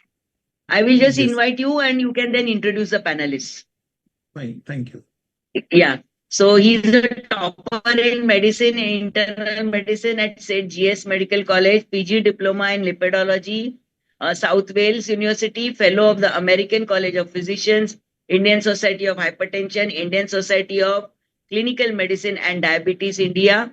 Lots of awards to his credits, notably the Fostering Diversity Award, the ACP Internist Award, the Top 10 Reviewer Award, Best Scientist of the Year Award by Indian Society of Cardiology, Top 10 Diabetologist of Mumbai. He is a council member of and head of the AI cell of the American College of Physicians Indian chapter, certified AI board by American Board of AI, a certified Microsoft Office trainer, AI and health sciences, several publications and presentations to his credit. Apart from being treasurer of AMC, he is also the treasurer of the Lipids Association of India, Maharashtra chapter, and panelist of the NDTV 24/7 Diabetes and COVID program. He is a physician, educator, innovator who bridges technology and medicine, inspiring progress in diabetic care, AI in healthcare, and academic leadership. Over to you, Alok, for a wonderful panel ahead. And please proceed with introducing your panelists. Already they have been introduced to the audience. Just you can invite them. Thank you so much. Thank you, Supriya. I was looking for one sher or shairi on our AMC from you. If you have the time. Instead of sher or shairi, na, I brought some wide wisdom, words of wisdom. Okay? एक सज्जन को किसी ने पूछा, do you use AI? That Sajjan said, I don't need AI because my wife knows everything. With those words, I will hand over to you. Thank you so much. Thank you. So she is a very good friend of my wife's. I'm sure Alpa would love to listen to this. So now we come to a very interesting part, and the whole purpose of this is to make AI palatable, permutable, and permeable, and approachable and reachable to everybody out here, because the vision that we people have, couple of us who have been taking the baton of AI in this country for the last few years, is that what is happening today is how the insurance people are ruling over healthcare practitioners and deciding how HCP should practice medicine in their wards, which was not how we were trained. We were the ones who would decide how to treat a patient. So tomorrow, we don't want the IT companies and the engineers to decide how you would treat your patient through AI, and AI would control your decisions and your treatment strategy. That becomes AI in the loop, and we want it's the human in the loop. We want AI to work for us, and we should not become slaves of AI. For that, it is very important that we all come up in big numbers, learn AI, and learn how to work with AI and control AI. That is only possible when we take interest in understanding AI and getting it to work for us in our own real life. So we have two big champions and we have two connoisseurs and two legends here, Dr. Shambo and Dr. Rajesh, who have magnified themselves in various fields. Rajesh is not only a very avid researcher, but he also uses AI in his own clinical practice, which you have seen just now, how he uses Notebook LLM for his own clinical judgments. Dr. Shambo is a fantastic clinician and a very fantastic researcher who uses AI extensively, and you can see the amount of publications he has. But the beauty of whole thing about Dr. Shambo is, unlike some other review articles that I review, his articles are absolutely ethically written in a very pragmatic manner, and he holds a very high position. So these are not articles which are copied pasted from ChatGPT. Like, I'll give you an example. I reviewed one article where it was written that the contents of this article, ChatGPT does not take any responsibility and it's prone to error. The author literally copied, pasted everything from whatever he got in ChatGPT and pushed it here. And surprisingly, the editorial board of the journal also did not scan it and they published it also. So that's where the whole game goes wrong. So we need to understand that. So the first and foremost question to both of you is a very basic question. Do you think AI is a wow? Do you think AI is something to be scared about? Do you think AI is something that we should not be comfortable with? Because see, we don't have any degree in engineering. We have forgotten what is median, mode, and average that we have learned in our PSM days and our undergraduate days. So to both of you, Shambo and then Rajesh, do you think that AI is something we should run away from?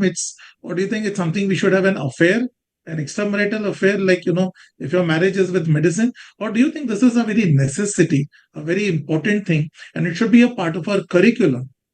And just one more question, if you can cover that also. If AI is that important according to you, do you think in 5 years the government will come out with a legal degree on AI and we would be left out if we are not trained in AI 5 to 7 years from now, from our juniors? So over to you, Dr. Shambo, and then Dr. Rajesh. Thank you, Dr. Alok Modi. One thing I just want to mention, because I just came to know that you had one talk, but due to paucity of time, you had not taken that particular talk. And I can, if you allow, I can share my childhood memories when there is match of India, and what happens sometimes, the Sourav Ganguly and Sehwag, they were opening, and they make Sachin Tendulkar to play at the fourth down, that is second down. After 2 wickets, Sachin Tendulkar will come. But we become very angry when we not get Sachin Tendulkar on field. And sometimes this happens, even India win by 9 wickets. Only after 1 wicket, passed down, it was Rahul Dravid. So we were very angry with this type of, even India wins. So similarly, you are the SRT of AI in medicine in India. You are not delivering your talk. So I think our delegates will be very much angry, just like us when we were angry during our childhood. So I think you should take care. You should take one lecture later. So we all want to learn from you. Everybody is my invited guest. Let the guests deliver their talks. If time permits, I will do that. Since I'm from the organizers, it is not ethical that I deliver it at the cost of invited faculty. So I actually want Dr. Hirsch also to speak. I'm waiting for him. So I will do it if time permits. So thank you for your kind words. But let's hear your views on what I just asked. As you had asked me regarding the curriculum and AI, this is very important. And to me, AI at present, what we understand in different discipline when we are teaching our students, be it medicine, surgery, gynecology, or PED, or even the community medicine or pharmacology, pathology, with each subject, there should be one chapter on AI. Separately, AI as a stream, I think that is not yet justified, but at least part of a undergraduate training with different subjects, how AI can be utilized. So that is important. And when we talk about postgraduate training, again, there should be a 1 or 2 months training, dedicated training on AI. And hopefully this will be taken care by NMC, because I think you also know how the CBME is focusing on the applied medical education nowadays. So hopefully we couple of years we need to wait, but AI should be a part of medical education system very soon. Thank you. Dr. Rajesh, what would be your opinion? Thank you. So first of all, thank you once again for having me here. I think your question had two parts. One part was, should we embrace or should we be afraid of AI? So one thing is for certain that we should only be embracing AI. There's nothing to be worried about. The thing is, whenever a new technology or something new is at its early infancy, there are always, first of all, it is not developed. We don't understand it. Now, Dr. Shambo was talking about childhood. I also remember my childhood. So in my childhood, I think we were one of the first schools to get a computer. So when I was in class 5 or 6, computers just came into the foray. Very few people had even seen computers, desktops. So at that time, we started using computers. Obviously, computers were not what we have right now. At that time, we did not even have a Windows system. It was only DOS. We were using commands to copy paste file, and even when we could do that, we could type on DOS. We would think that, oh, we have done such a great thing, because at that time to type out we had only typewriters, and digital typewriters had just come in. So at that time, it was something, the same computer that we have on our table right now. And actually, it's the computer with help of which we are discussing, talking, and doing everything, making free international calls. So at that time, it was in infancy. It was developing. My first exposure to internet was in early 90s. And I was in Moscow State University. I remember very well. So we used to have modem, which would dial up, and we would send a query to internet, because that server was in Japan. And after some time, we will get an answer from that query. So that was how I started using internet.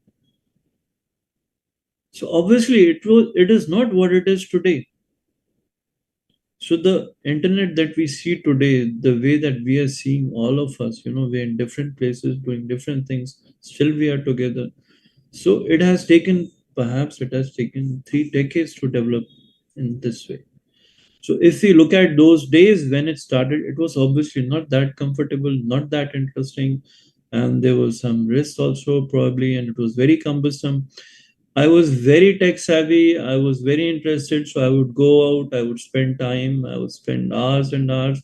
So I know about these things. But there are many people who just won't be bothered. They would pick up a magazine or the journal and look up or go and see a movie, rather than typing, copying, pasting, waiting for the answers, and just being interested if you get an answer from some computer in Japan. So I think that's what we have. This is a phase that we are going through. But the good thing about AI and machine learning is that the pace of development it is not a pace of development, it is accelerated development. It is accelerating in front of us. If this took decades of development to come from that 90s computer to today's laptop and phone, the whole development has accelerated so much that the AI, that the chat GPT that I started using and the chat GPT o5 are very different. The capabilities are different. So there's an acceleration of development that we see. In lesser time, you're getting more capabilities, and the capabilities that we might see in a decade or 5 years in our lifetime, and I won't even guess. I won't even guess that what we might see. So I think that it is nothing that we should be afraid of. The only very important thing is that we should understand what we are dealing with. We cannot be totally reliant on artificial intelligence. We do not have to forget our own intelligence, and we have to keep using our mind. This is perhaps the most important thing. Artificial intelligence gives us output from the inputs that we are giving to these servers, to the artificial intelligence engines. Now it depends upon us what we are feeding, and this is exactly what we're going to get. What is important is how much control do we have on the AI, on the AI systems that we wish to utilize to make our tasks easier in life through the use of AI agents. We don't have a very common use of AI agents as of now, but I'm sure it is going to become very, very common in the coming maybe a year or two. So we should have appropriate control and control systems which would allow us to keep these AI agents in our control. Hallucination is a big problem. We actually don't understand how the AI engines work. We have some understanding, but we don't understand how this process is being done. So we need to have a better understanding of it. And what concerns the usage of AI in different domains of medicine, the usage of AI as of yet, in general, has been only in increasing our own productivity, using it for office purposes, using it for aggregating data, using it for analyzing and understanding data. AI has a great potential. Many applications are being developed. I don't think that we are using a lot of those applications in day to day, except for some for retinopathy screening. We see lots and lots of applications, but I don't think we actually use that. At least in my clinical practice, I'm not using, and I don't know many doctors who are using AI. AI is being used in radiology, and it is being used in radiology since decades now, because the ultrasound machines that I brought about 7-8 years back already was using AI, and the usage has increased now. But what we would get to use in our clinical practice, only time is going to tell. So we should be using AI. We should be using it to the best possibility. AI is great in helping us understand our work, our patients better, improve our workflow, give a better output to our patients. But we have to make our own decisions about the patients. We cannot use AI. We cannot use agents to treat the patient. We can gather the information, comprehend it much more easily. Just we talked about notebook. But we have to make the choice of the information, and we have to take the responsibility about this information. Coming to the question of education. Education is very important, but AI is something just too complicated for doctors, for us doctors to engage in. We can use AI as a tool to work better, to improve our workflow, perhaps to guide us in making clinical decisions. But I don't think AI as a tool, AI as a tool is something very technical. So that is an absolutely different domain. So if you want to become technical experts in computing, in AI, then we have to choose a different field. There are some people who are into software development, Alok Modi and Dr. Alok Modi, you, and there are many other doctors also. And I am also a software developer, but that is an absolutely different gambit. I don't think it is there for every doctor to do. And if doctors are interested, they can always take up courses and they can learn and they can practice. But doctors should be taught using AI, using AI agents. But I don't think doctors can devote the full time to development of such agents, because it's very time consuming. It requires team efforts. It requires very deep domain knowledge. I'm not trying to convert doctors into software engineers. What I was trying to drive home here is trying to remove the fear that doctors have. They don't even want to open the screen and look at ChatGPT. What I'm trying to tell the audience through you people, and maybe you all can correct me if I'm wrong, is people can start dabbling and making their hands dirty with AI, even till 20%, so that they don't get confused in the jungle of AI when their young children and their young colleagues come out and start using ChatGPT and giving diagnosis and therapies. I agree with you. I agree with you. I would say that we are already late, because our generation is already late. My nephew who's in seventh class, he during the COVID period developed an AI application. He collected about 2 to 3,000 X-rays, and his application already had 90% probability of interpreting the X-rays and giving out the numbers, the scores. So such small children are already doing it. It is a part of the curriculum in the schools. We are talking about Chat GPT, and seventh grade school children are developing apps which are working, which are productive. Another of my nephew is doing something, I don't know exactly what, but that is related to share market, and he has already sold it, and he is still in school. This is a part of the curriculum, School Exactly. children are doing it. Exactly. So that is what I wanted people to realize and understand. And here I like to share one story. I'm not a panelist here. I like to share the story of a patient which I very fondly talk about in all conferences. So for this patient I had seen last month. So this patient was my old patient, which I had seen 6 months back for a fasting of some 450 and a post lunch of some 550. And I treated him with insulin and other anti-diabetics. And he got controlled in some 20 days and he was very happy. And they went very happy and they followed up once or twice for follow-up. Then they stopped coming. And so my staff called them up, your follow-up visits are pending. And as typical with all the patients, he said, now we've shifted to Ayurveda. We came to Dr. Modi because we wanted sugars under control. We are under control. We don't believe in allopathic medicines because they have side effects. So we are very happy with our Ayurvedic medicines. And it's 6 months now, our sugars are under good control. So fine. So we were happy over there and we continued. We can't force the patient. Then one fine day he lands up in my clinic and says, I'm having a little chest pain and some nausea and vomiting.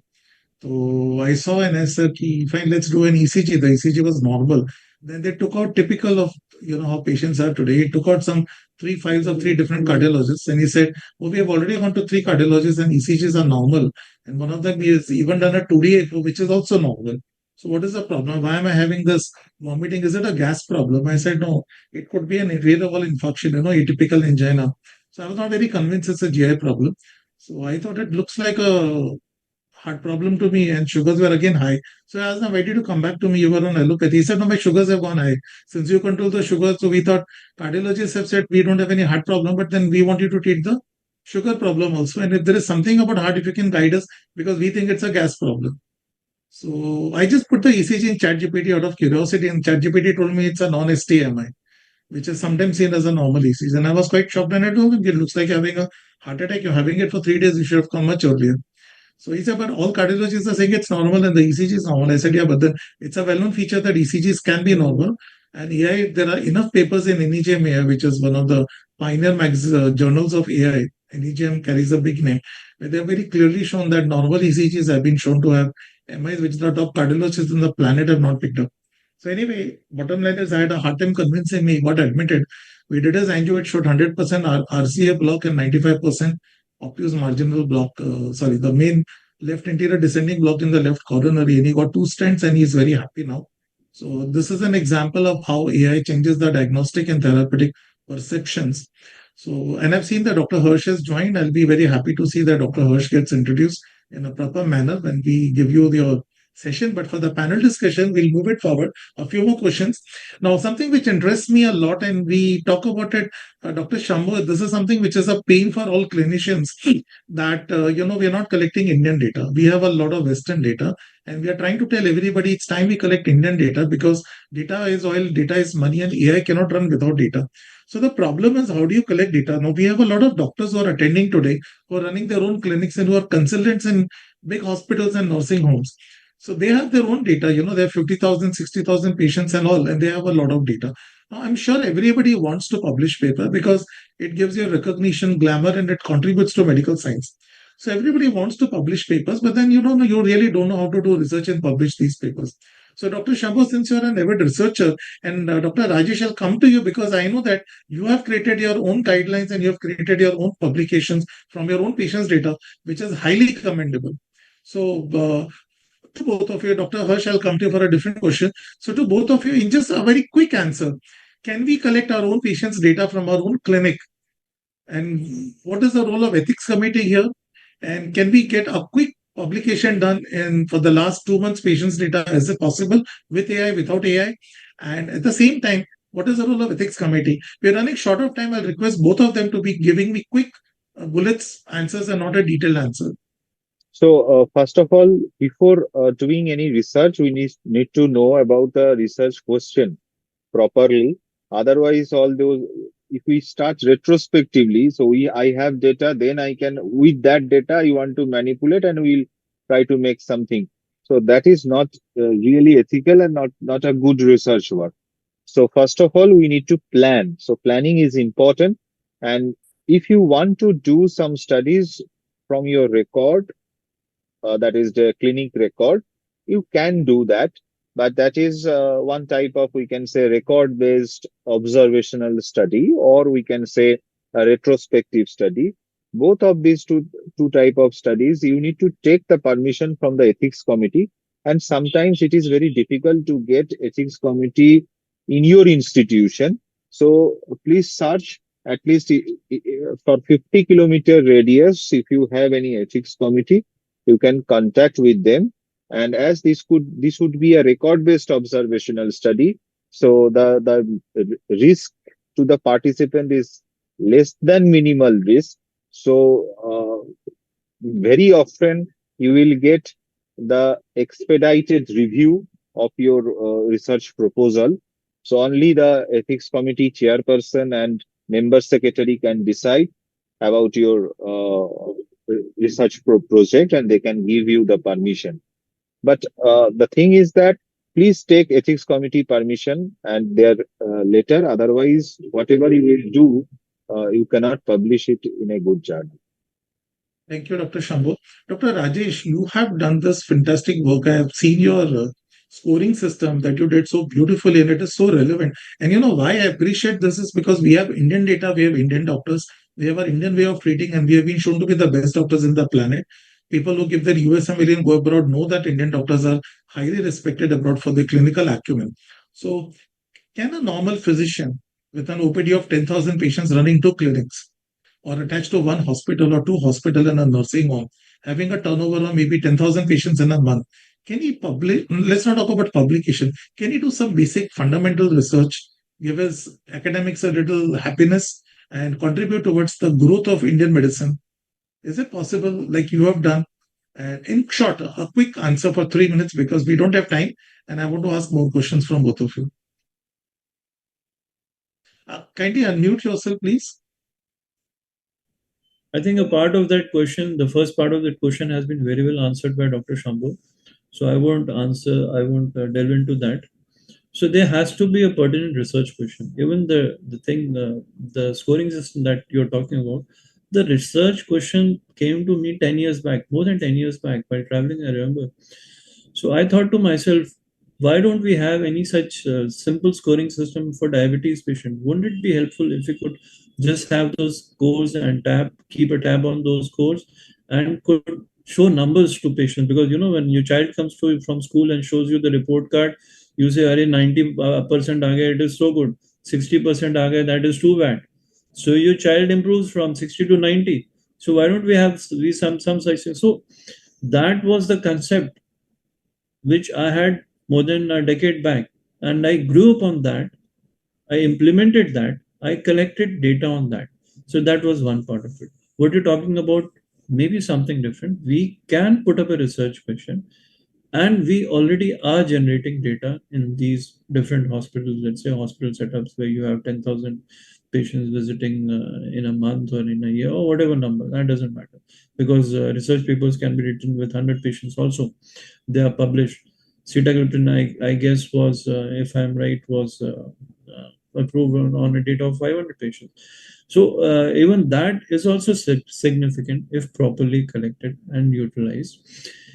Since we are talking about AI, the role of AI has an immense role in this, because AI can be used to normalize the data. We are getting data from different hospitals, different setups, in different formats. This can be easily normalized in a way that it becomes compatible with different setups, and it can be utilized. Earlier, it may have taken maybe months to normalize this data manually, but AI can normalize this data in minutes. So this is where this AI with AI, where AI comes in. And obviously, when we have a good normalized data set, then we can formulate, and we already have formulated the research question. We can come up with research findings. We can make publication, and provided that the ethics committee approval is there, they would be published. And I'm sure they're going to make a great impact on patient outcomes in our country and abroad as well. Thank you, Dr. Rajesh. That is what I was trying to drive at, a very important thing, so that we can convert every clinician to doing some basic fundamental research and fulfill their academic needs that they have learned and they were passionate about, and they've forgotten because everybody feels it's very difficult to do research in India. So, Dr. Harsh, welcome back on the panel, and you're coming back on AMC panel. Thank you very much for joining up. I'll be happy to introduce you formally. One quick question to you. A lot of people ask me this question, Dr. Alok, we have ChatGPT, we have Grok, we have Claude, we have Perplexity. And now that Airtel has given you 70,000 rupees worth of Perplexity free of cost for 1 year if you're an Airtel user, I hope you people are aware of it. People are watching. If not, if you have an Airtel connection, you can get a pro version of a AI free of cost. That is Perplexity for 1 year if you just put in through your Airtel app, right? So one very fundamental question people ask, since I think you have done a study already, and before you, I think Dr. Shambo's got a patient. Yes, Dr. Shambo, thank you very much for joining up, and we are very grateful to you, and I'm personally very grateful to you that all the way from Kolkata with such a heavy rain and such a heavy OPD, you took our time today on behalf of our president and secretary and our organizers. They'll say many thanks for joining up, and I hope I can connect back with you very soon. My to you and all the dignitaries. So thank you very much. Please excuse me. I have to leave. Thank you very much. Thank you for this opportunity. So, Harsh, I know you published a very reputed paper very soon. Unfortunately, I was also co-author. So, which AI would you recommend for what purpose, and what is your take? A quick 5 bullet answers. Which AI would you recommend? Why not? Why, and all that? Sure. Thank you. Thank you for that question. And indeed, it's a great privilege and honor to be back with the AMC team. So, very rightly pointed out. So, we have multiple models which exist as accessible right now. So let me start with each model and their uniqueness, what it can cater to. So if you want an AI system to read large chunks of papers, let's say you have 16 or 18 research papers, and you want AI to read it and extract a desired information from it, I would suggest you go with Gemini, because the speed at which it can read the pages, it's more than 40 pages per minute. That's the speed of Gemini, which is fastest right now amongst all the freely accessible tools. If you want to do a research, or rather create an information which is scientifically innovative but practically relatable to existing data of that information, I will suggest you to try Claude. Claude AI is brilliant in that. Again, it's a similar LLM to the ChatGPT is what we're using. If you want an information which is 100% citation or rather reference taggable, like एक line आया तो वो line का भी reference आप मतलब you want AI to give you that level clarity information, Perplexity is the one to go, because that's its strongest hold. Any information you ask it to generate, it will give you source of information line by line, paragraph by paragraph, and most importantly, when you copy the information generated in your Word file, you will actually get list of references and citations from which it has picked the information. So this actually makes the hallucination part least with Perplexity. So let's say you're planning to find some information about a medical condition. I think Perplexity will be a more reliable source to find, because it will show you where it has found this information from. So that's where. And ChatGPT is like, master of all, king of none. It has got everything what we discussed on all other LLMs. Only thing is you need to be skilled to prompt it in the right way to give you the right kind of output. And the biggest advantage of ChatGPT is its support. So a lot of individual AI solutions exist which are developed on ChatGPT.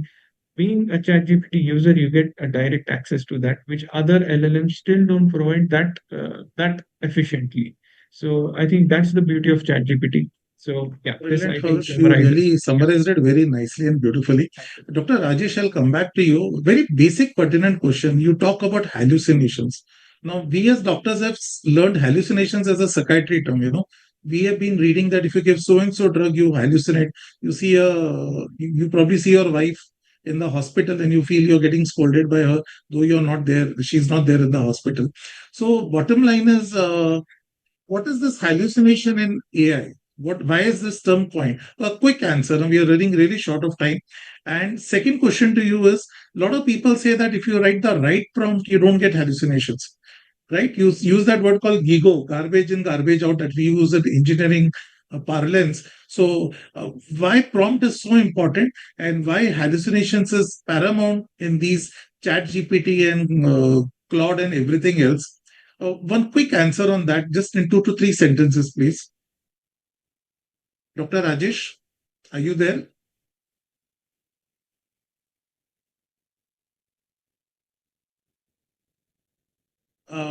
I think, Dr. Harsh, could you take that, please? Hello? Dr. Harsh, are you there? Yes, I'm very much there. Hello. Yeah, Harsh, could you just answer that quickly? Actually, there was a connection drop in it, so I couldn't get through the whole question. Can you give me a crisp? I think you're muted. Yeah. My first question is very simple. When we use Chat GPT, Grok, or Claude, you get some errors. Now, suppose I have a dedicated AI tool, like there's a tool called Mitra, which you and Dr. Bharat and have created, and that does not give you that hallucination when you ask about diabetes. So first, what is the difference between a chat GPT tool and a dedicated AI tool? Why the error is less with a dedicated AI tool? Just quick 2-line answers, then I'll move to the next question. Yeah. So I think the reason why this variation exists is because these tools, what we are building, are custom tools where actually we have created a behavioral coding of that tool, and that behavioral coding is to have AI behave or respond or think or operate only on the caged information it has been trained upon.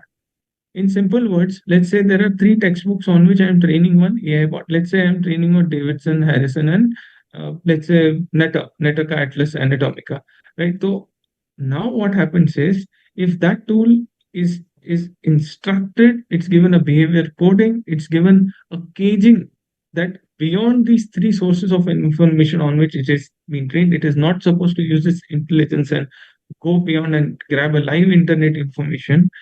That is when the accuracy of the tool becomes very, very high and the hallucinations practically become nil. But this does not apply to general commercial grade accessible tools because they access live internet for information.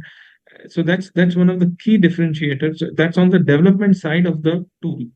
The second point is brilliantly answered. Brilliantly answered. Second question is, there's something people keep talking about, this prompt engineering, right? We keep hearing in so many conferences. Everything depends on your prompt. So why is prompt? I know it's a big question. It can be taken up for 2 hours, but can you just give 2 lines about why prompt is important and how do you learn prompt engineering? Right. So this is a brilliant question because prompt is basically a language you communicate to AI. So right now we are talking to each other. We are speaking in English. Thode words मैं बोल रहा हूँ, thode words आप बोल रहे हैं. My ears are listening. My words, your ears are listening. This is a conduit of a conversation. Now that same conduit of conversation, for having the same level of understanding of what you want to convey to an AI system, there is a science which is called prompting. And this science involves certain elements which are very critical part of it, specifically when you're talking to an AI chatbot, what you're typing in it, what's your objective to get the extraction from it, how you define that content, like that 4 or 5 lines, what you type in it to get your desired outcome, is what we call as prompt. This prompt has certain different there are legs around it, like say there's a very interesting framework, what we call as crisp framework. So basically crisp framework stands for the C section is basically of context. What do you want to put it, what's the information, what's the subject matter you want to explore. R stands for role.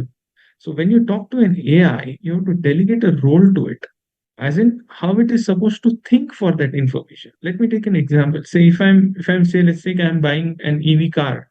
Right now, say I have a petrol car and I'm shifting to an EV car, and I'm wanting to see that this is the cost I'm getting from selling my old car, and the new car which I'm buying is having this much difference, but I want to take a loan which saves my money. What should be my approach? If this question, if I'm putting it, if I've created a context correctly, but if I don't define the role, that you think like a financial planner or you think like a loan expert. अगर loan expert करेंगे तो वो loan बेचने के mindset से respond करेगा. The AI will assume that role of being a loan consultant. But if you tell you are a financial planner, it will think like a financial planner and it will actually guide me कि what I should do. It will guide me कि आप 7 लाख आपकी पुरानी गाड़ी का आ रहा है तो उसको you put it in systemic withdrawal plan. And then only that remaining amount of that amount is there that you get a loan off. So I'm just giving you a whole different way how it responds. So it's a So very, Harsh, what I very understood difficult. is Yeah. what I understood is कि AI is like a Mercedes car. Yes. Okay, it's like a fantastic Mercedes car that you dream of buying, okay, or a BMW. But then, how to drive a Mercedes and Benz or something is something that you need to be a good driver, right? Am I right? So if you don't know how to drive a Mercedes, you won't get the benefit of Mercedes. If you drive it like a Maruti 800, it will not work like a Mercedes. Am I correct or wrong? So what I mean to say is, if you're going to use AI in your clinical practice, you need to learn some nuances of how to deal with an AI, which means your creativity is very much in the forefront. 100%. Your own brains, your own wisdom is very much in the forefront. Unless you use it properly, AI will not work for you. Am I right or wrong? So this idea that we keep hearing about the fact, that tomorrow replace doctors, you're not required anymore. Do you think this is relevant, or do you think it is absolutely irrelevant? Because AI will work only when you're working. AI will not work if you're not working, or AI will overtake you if you refuse to work. What is your take on that? Quick 30 seconds so that we don't cut off time from your own talk. I'll just end this with a real instance. So many of my patients know I am AI enabled. My centers are AI enabled. So one geriatric patient came in and they said, like after the consultation, normally my team asks any feedback for us or what more would you like us to help you out and all. So the patient said, firstly, thank you. The doctor was very communicative and the AI did show us very good numbers, which would have based on human oversight. But what mattered the most was this last line which doctor said at the consultation. That was कि आप आपकी granddaughter की शादी देखने वाले हो. Now that line, आप आपकी granddaughter की शादी देखने वाले हो, that's the human element, and that is, friends, irreplaceable. Our empathy, our connect to the patient is something which is irreplaceable. AI कितना भी आगे जाएगा, it will be an augmented intelligence. It will never be a replacement intelligence. It's not going to replace it. हाँ, issue वो है कि if you are not adapted to artificial intelligence, your positioning may fade off, but you will never be replaced. Right? It's just like talking about a mobile phone 40 years or 50 years or 60 years back. कि हाँ, suddenly you travel back in time and you just show everyone, अरे ये तो smartphone है. People may laugh initially, ये क्या glass का हाथ, glass का piece हाथ में लेके लोग कर रहे हैं, right? So it's just like that. So, but then right now it's a norm. We can't live, we can't process our day without our phones. The kind of optimization, efficiency we are, having enhancement due to the cell phones or any technology. Every technology has had this major transition. So the important aspect is AI is an augmented intelligence. It's never a replacement or rather any fade off. So this is what my take is on. Thank you. I think you're muted again. Yeah, fantastic. And I said I would love to go on and drill both of you guys for another 1 hour, but time is the most precious element on this planet, and we would abide by it. And we want to listen to you. You are a very prolific and a very well-known speaker, so we don't want to deprive our audience of your talk. And I'm very fortunate and happy that we have another esteemed personality and a big name joined us on our panel very soon. So Dr. Rajendra Nagarkatti sir is with us, and he is the incoming president. So he will take charge of AMC from next year. And we are very fortunate and happy that sir, in spite of his very tight and busy schedule, has consented to be a rapporteur for this session, Harsh, and he's going to introduce you. So my personal thanks to you and my regards to you for joining up. And it's very sweet of you that you took out time at your busy OPD schedule for this. And sir doesn't need any introduction. One of the top leading gynecs and one of the top leading founder pillars of AMC, who has helped AMC grow through and come till here. And we are looking forward for your turn to take what Dr. Rajeev has done so wonderfully, beautifully in this year would be taken up by you, and you would take it even further in your term. So, sir, over to you. And before I give it to you, many thanks, Dr. Rajesh, for taking out time from your busy clinical practice and your tight schedule and coming on one call for me on my invitation. I'm really grateful to you. Thank you with folded hands. And I will catch up very soon in the incoming RSS Day in Kochi. So I'm looking forward to having dinner with you over there. So thank you very much. And you're most welcome to stay tuned and continue with us. Acha, before we go there, I would like to ask Swastika because that's very important. I didn't give any opportunity. Are there any questions from the audience, Swastika, Clarnet? Is there anything we can take a quick answers for the audience because they're the most important people for the session today. So is there anything from the audience? Any questions, any doubts from anybody? Because I saw the chat box is totally empty. It's empty because this is the faculty chat box. What you asked, there were some quite overlapping questions on that. This is what happens when a tech guy talks. Now this is how they talk. He's a total tech guy, and by the way, he's a very reputed diabetes in Hyderabad. So, Swastika, can I have a quick answer from you? Is there any questions on the chat bot? Ritu and Swastika from Clarnet. I guess they are okay. So over to you, sir. Rajendra, Yeah. sir. Thank, So I'll take thank your you. leave. I'm very thankful. Sorry, sir. Sorry. Yeah, no, continue, please. So, Dr. Alok, if you would allow me, I would like to take your leave. Sure. Thank you. Thank you. We'll catch up once again. Thank you once again from the bottom of my heart. Yes. Thank you so much. It was nice being here. Bye.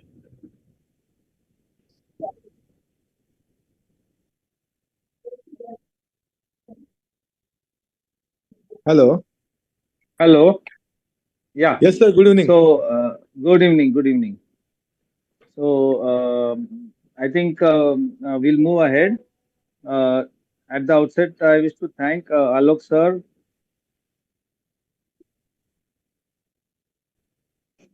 At the outset, I wish to thank Alok sir for, first of all, conducting this beautiful, wonderful webinar on AI and mobile training of, I would say, training and learning of all of us doctors in this tech field.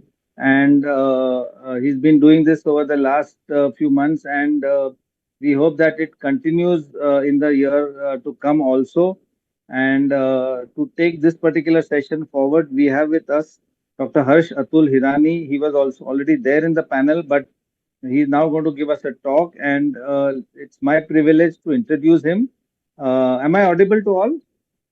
Yes, sir. Very much. Yeah. Okay. So he is a clinic and research 2 years fellowship in diabetology under Padma Shri Professor Dr. V. Mohan in Chennai.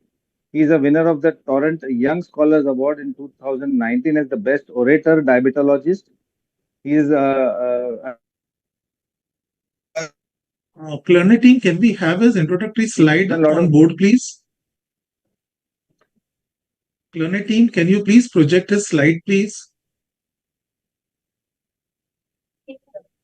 Thank you. Yeah, so he's taken a lot of masterclass trainings in diabetes, therapeutics and technology from the Joslin Diabetes Center and Boston University. He's a gold level trainer certification from Time in Range Academy, Part Nicollet International Diabetes Center, Minnesota, USA, for CGM applications and research. He is associated as a global trainer faculty certified by the International Diabetes Federation, that is for diabetes and Ramadan. He's got a PG diploma in medical law as well, medical law, ethics and policy making from the National Law University, Gandhinagar, India. He holds advanced certification in AI in medicine. It's such a specialized branch. He holds advanced certification in medicine and MIT certification in number code, AI and ML.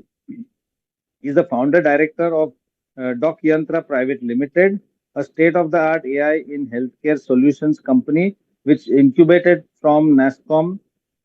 He's also director consultant and the youngest business coach of BNI Hyderabad region, transforming business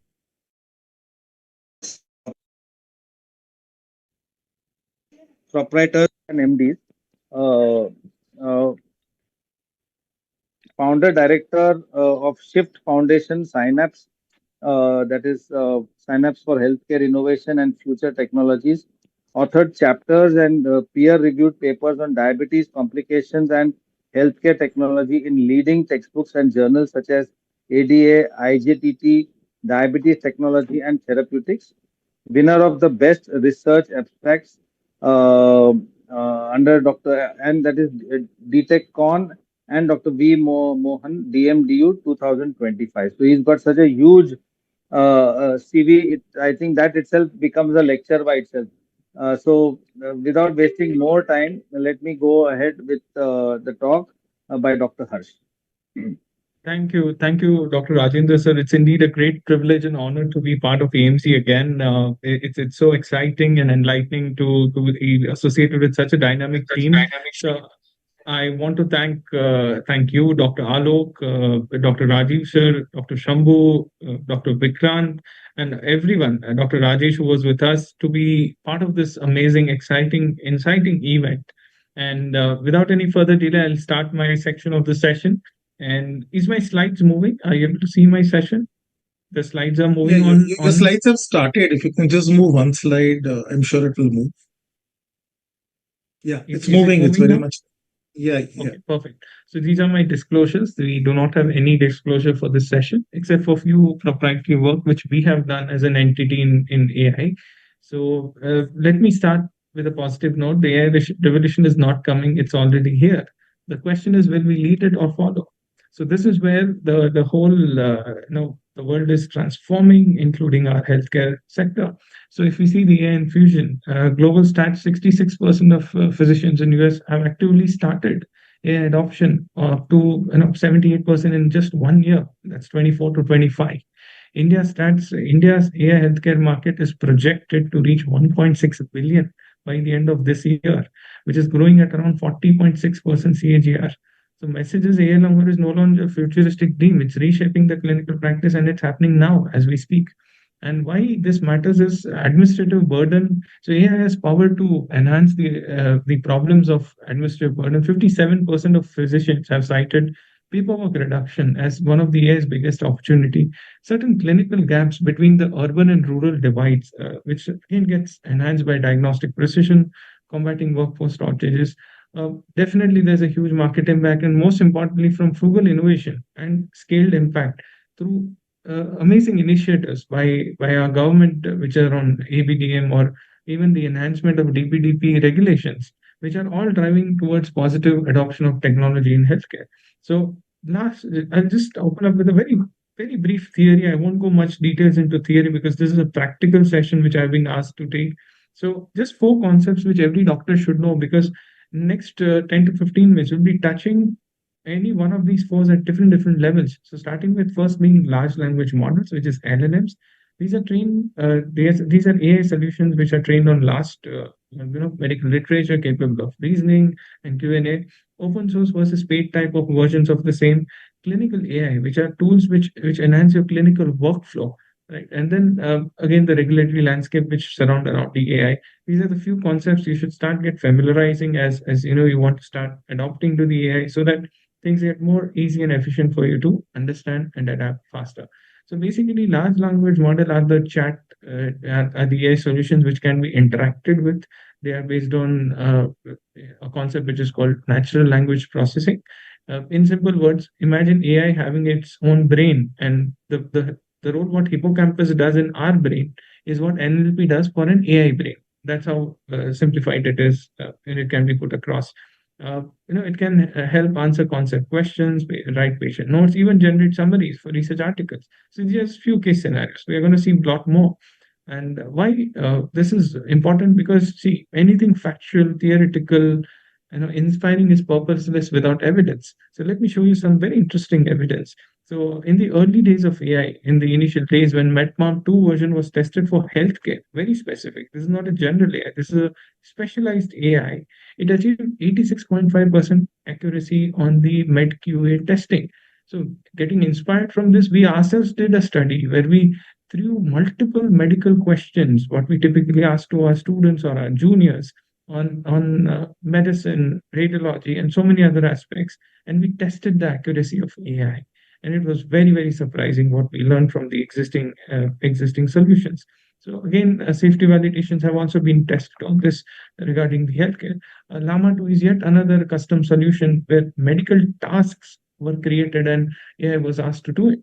And like this, there have been a lot of solutions, but I've just opened two of them. Why? Because these are the two ones which are expanding the most right now as we speak.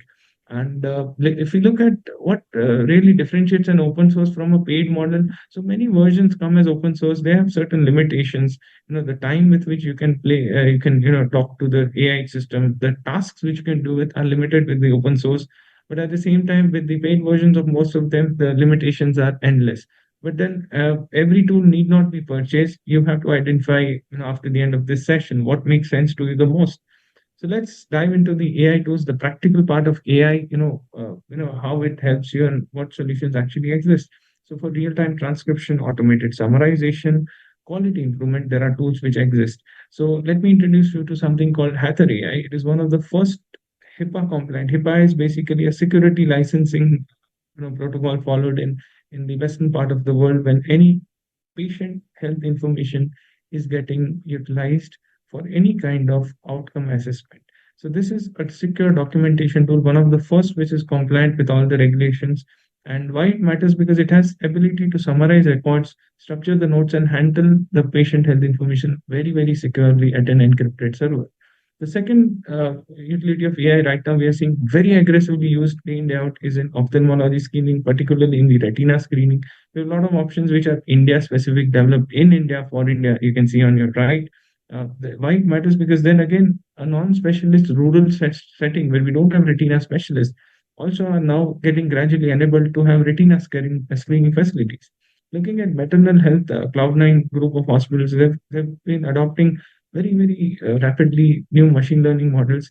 Again, India-specific compliance exists for it. So they collaborated with Hitachi's venture, which is called Hitachi Vantara. And again, they've been doing something very interesting. They created something called SpeakX, which is a platform to revolutionize English learning through generative AI technology. And that is actually a skill set of communication training for their entire nursing staff. So imagine a hospital, any hospital of your magnitude, how if you could utilize AI like this way to train your own staff, how efficient it would become. So this is exactly where AI is entering into ways beyond just the scientific purview of its utility in healthcare sector. So this is a live example. Apart from that, some other new solutions in the obstetric and gynecologic field which are emerging right now as we speak, they are getting developed. There's a digital pen with AI which is getting developed as we speak right now. Right now, it's into seed funding, and what this pen does is it converts doctors' handwritten prescriptions into digital data. Imagine, आपको type भी करने की जरूरत नहीं. You have a pen like this, which is AI integrated. You write it in whatever handwriting you want. It basically adapts the curves of your hand movements and creates the data. So this is getting developed. So many different chatbots are getting developed for patient interaction, like the one we have developed. Dr. Bharat Sabo was pioneer to develop this bot, and we were part of the whole team which was validating it and taking it forward. He created a bot which could interact, queries of diabetes. So it's a patient interaction bot for diabetes, and it's trained on Indian data for Indian patients in Indian languages. It can speak in Marwadi, it can speak in Kathiawadi, it can speak in Telugu, it can speak in the most local form or rather local variant of that language. So that's the power of AI, which is happening in real time. So Microsoft again has collaborated with Narayana group of hospitals. They have created a system where automated coding of medical records. So say there are 25,000 medical records in your inventory or in your storage space. How about there could be a digitalized coding system which links every record to a code, and this code can be AI tracked and AI monitored. So the management of medical records can get so efficient. So this is one of the pioneering projects. So as you can see, it is no longer a theory or a concept. It's being used in our country, in our setups, developed by our engineers, and just going to another levels.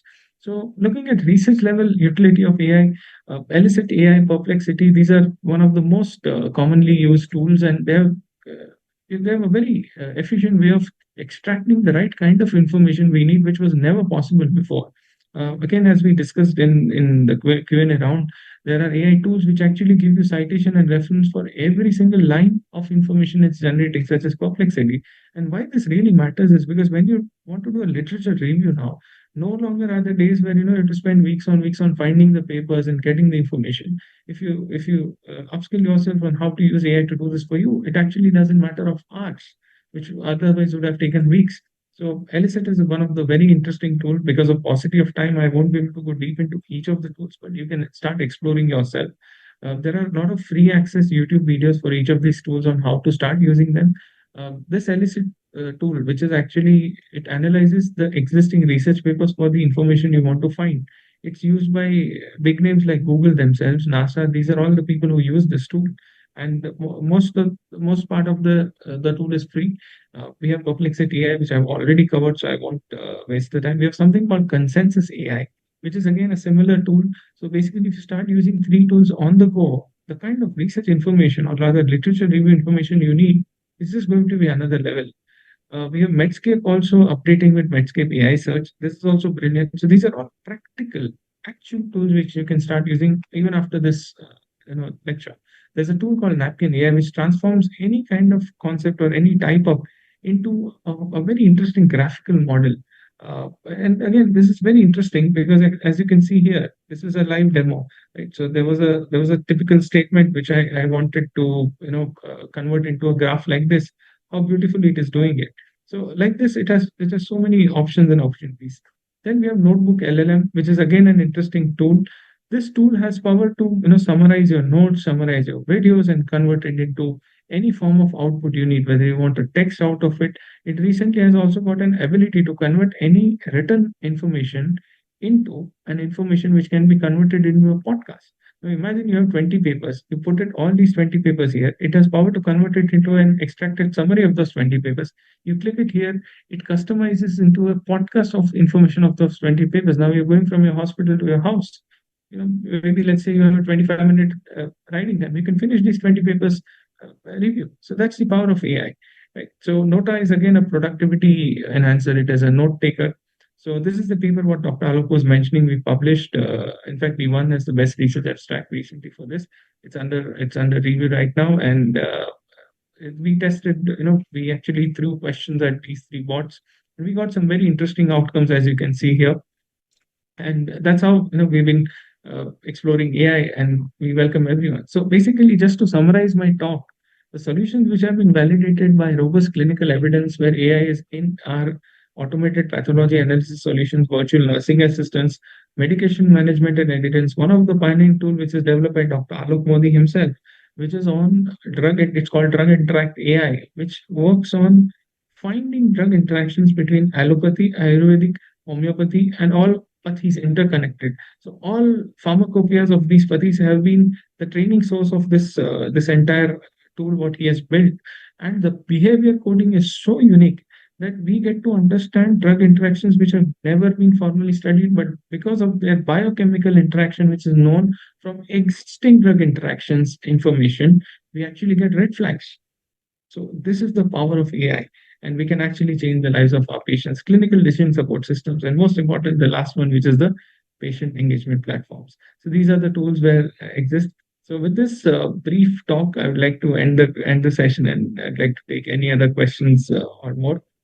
So No, yeah, Harsh, thank you, but I would request you to talk a little bit about you.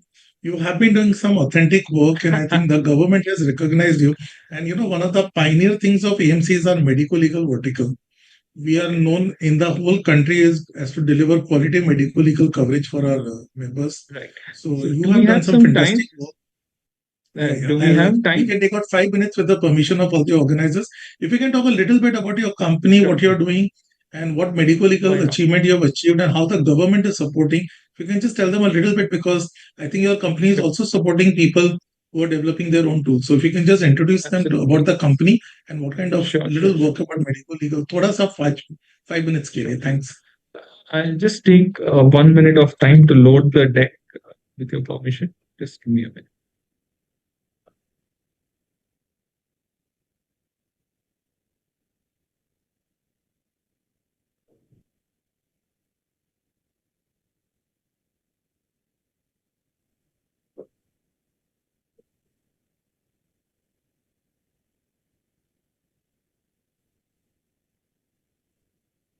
Yeah, is my screen visible?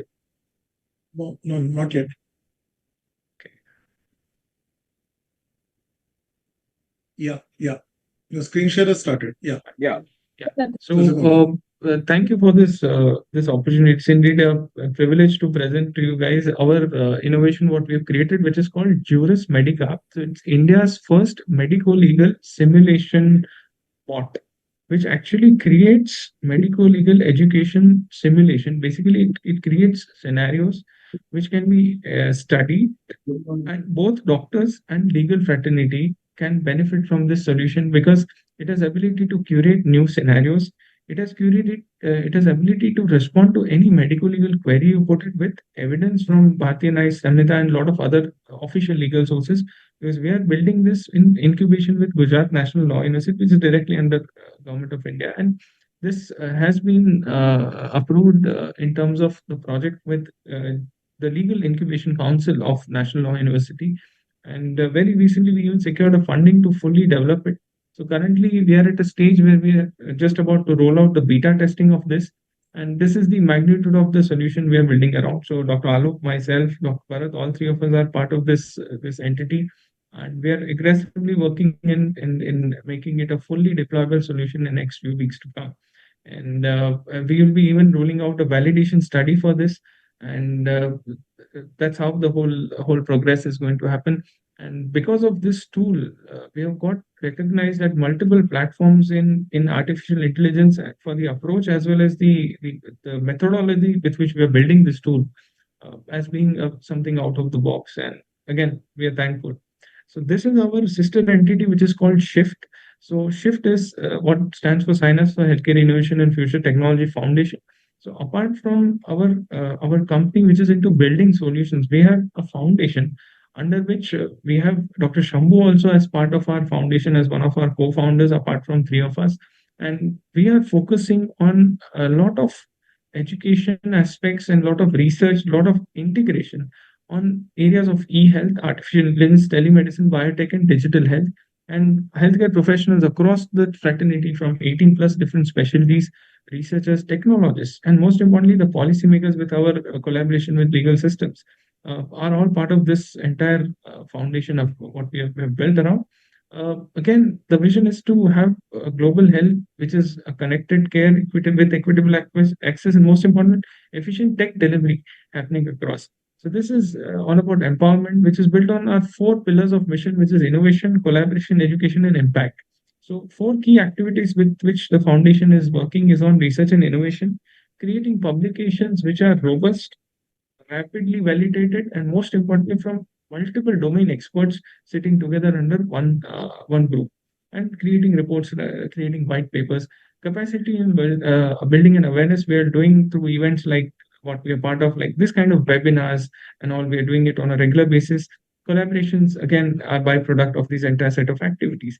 We also have certain activities planned, such as hackathons, where we are going to have a developer to doctor bridge, a first of kind, which is happening, where healthcare solutions developers on technology will be sitting directly with doctors to give a genuine feedback of the solution and what more could be done to make it more rapidly adaptable.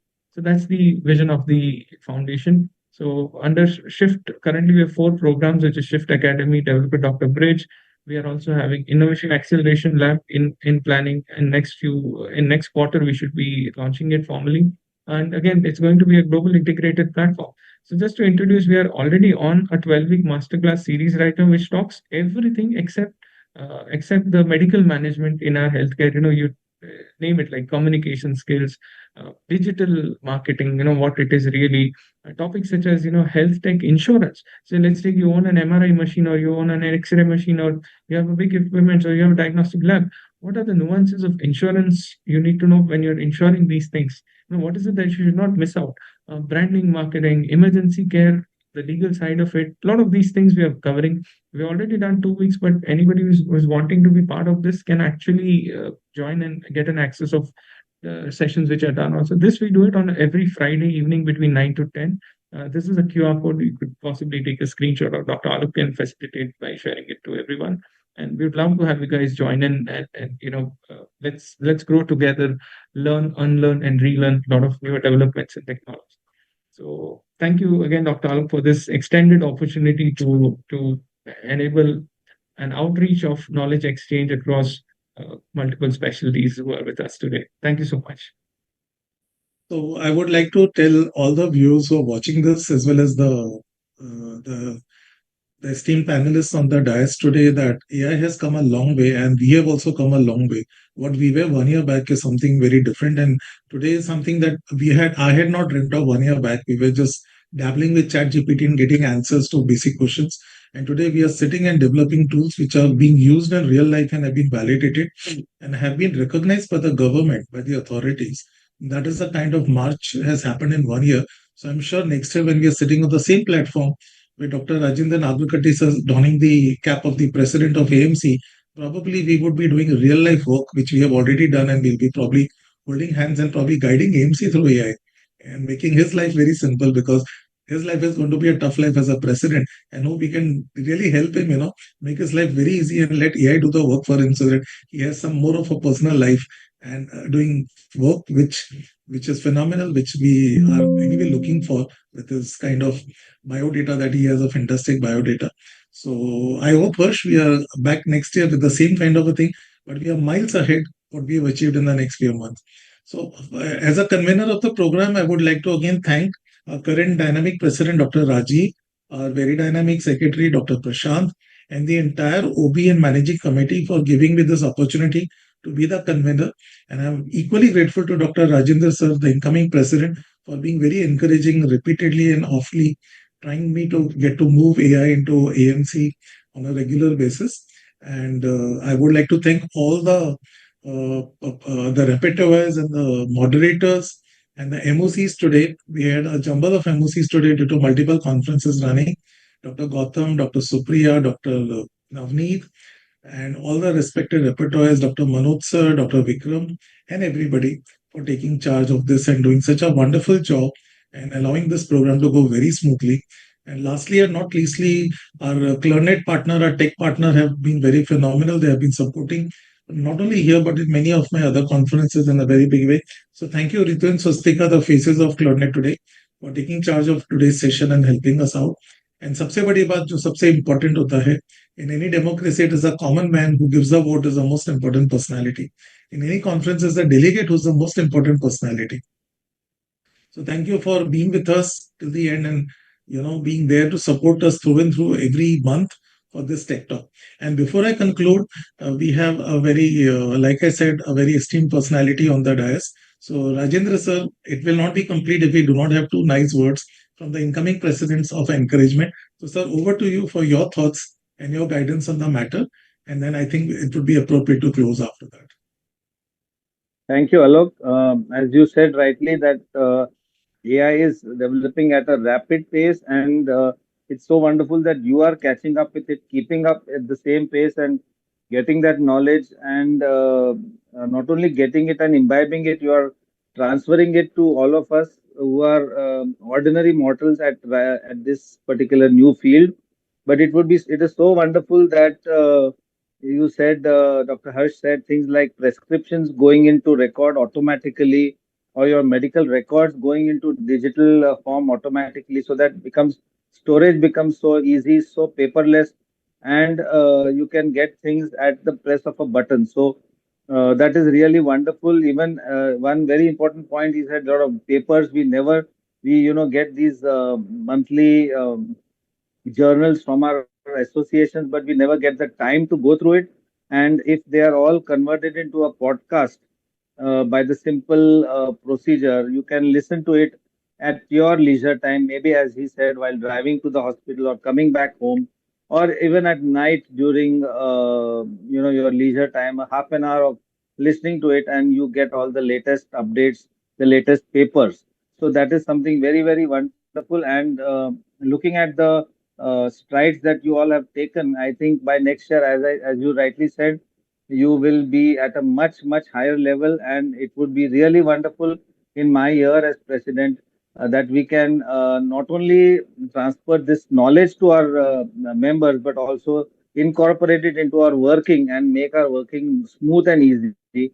And as you rightly said, with our busy practice, this would be a boon, a real boon to all of us. So thank you, Alok, thank you, Harsh, and your entire team for these wonderful AI webinars, which should go a long way to help our members.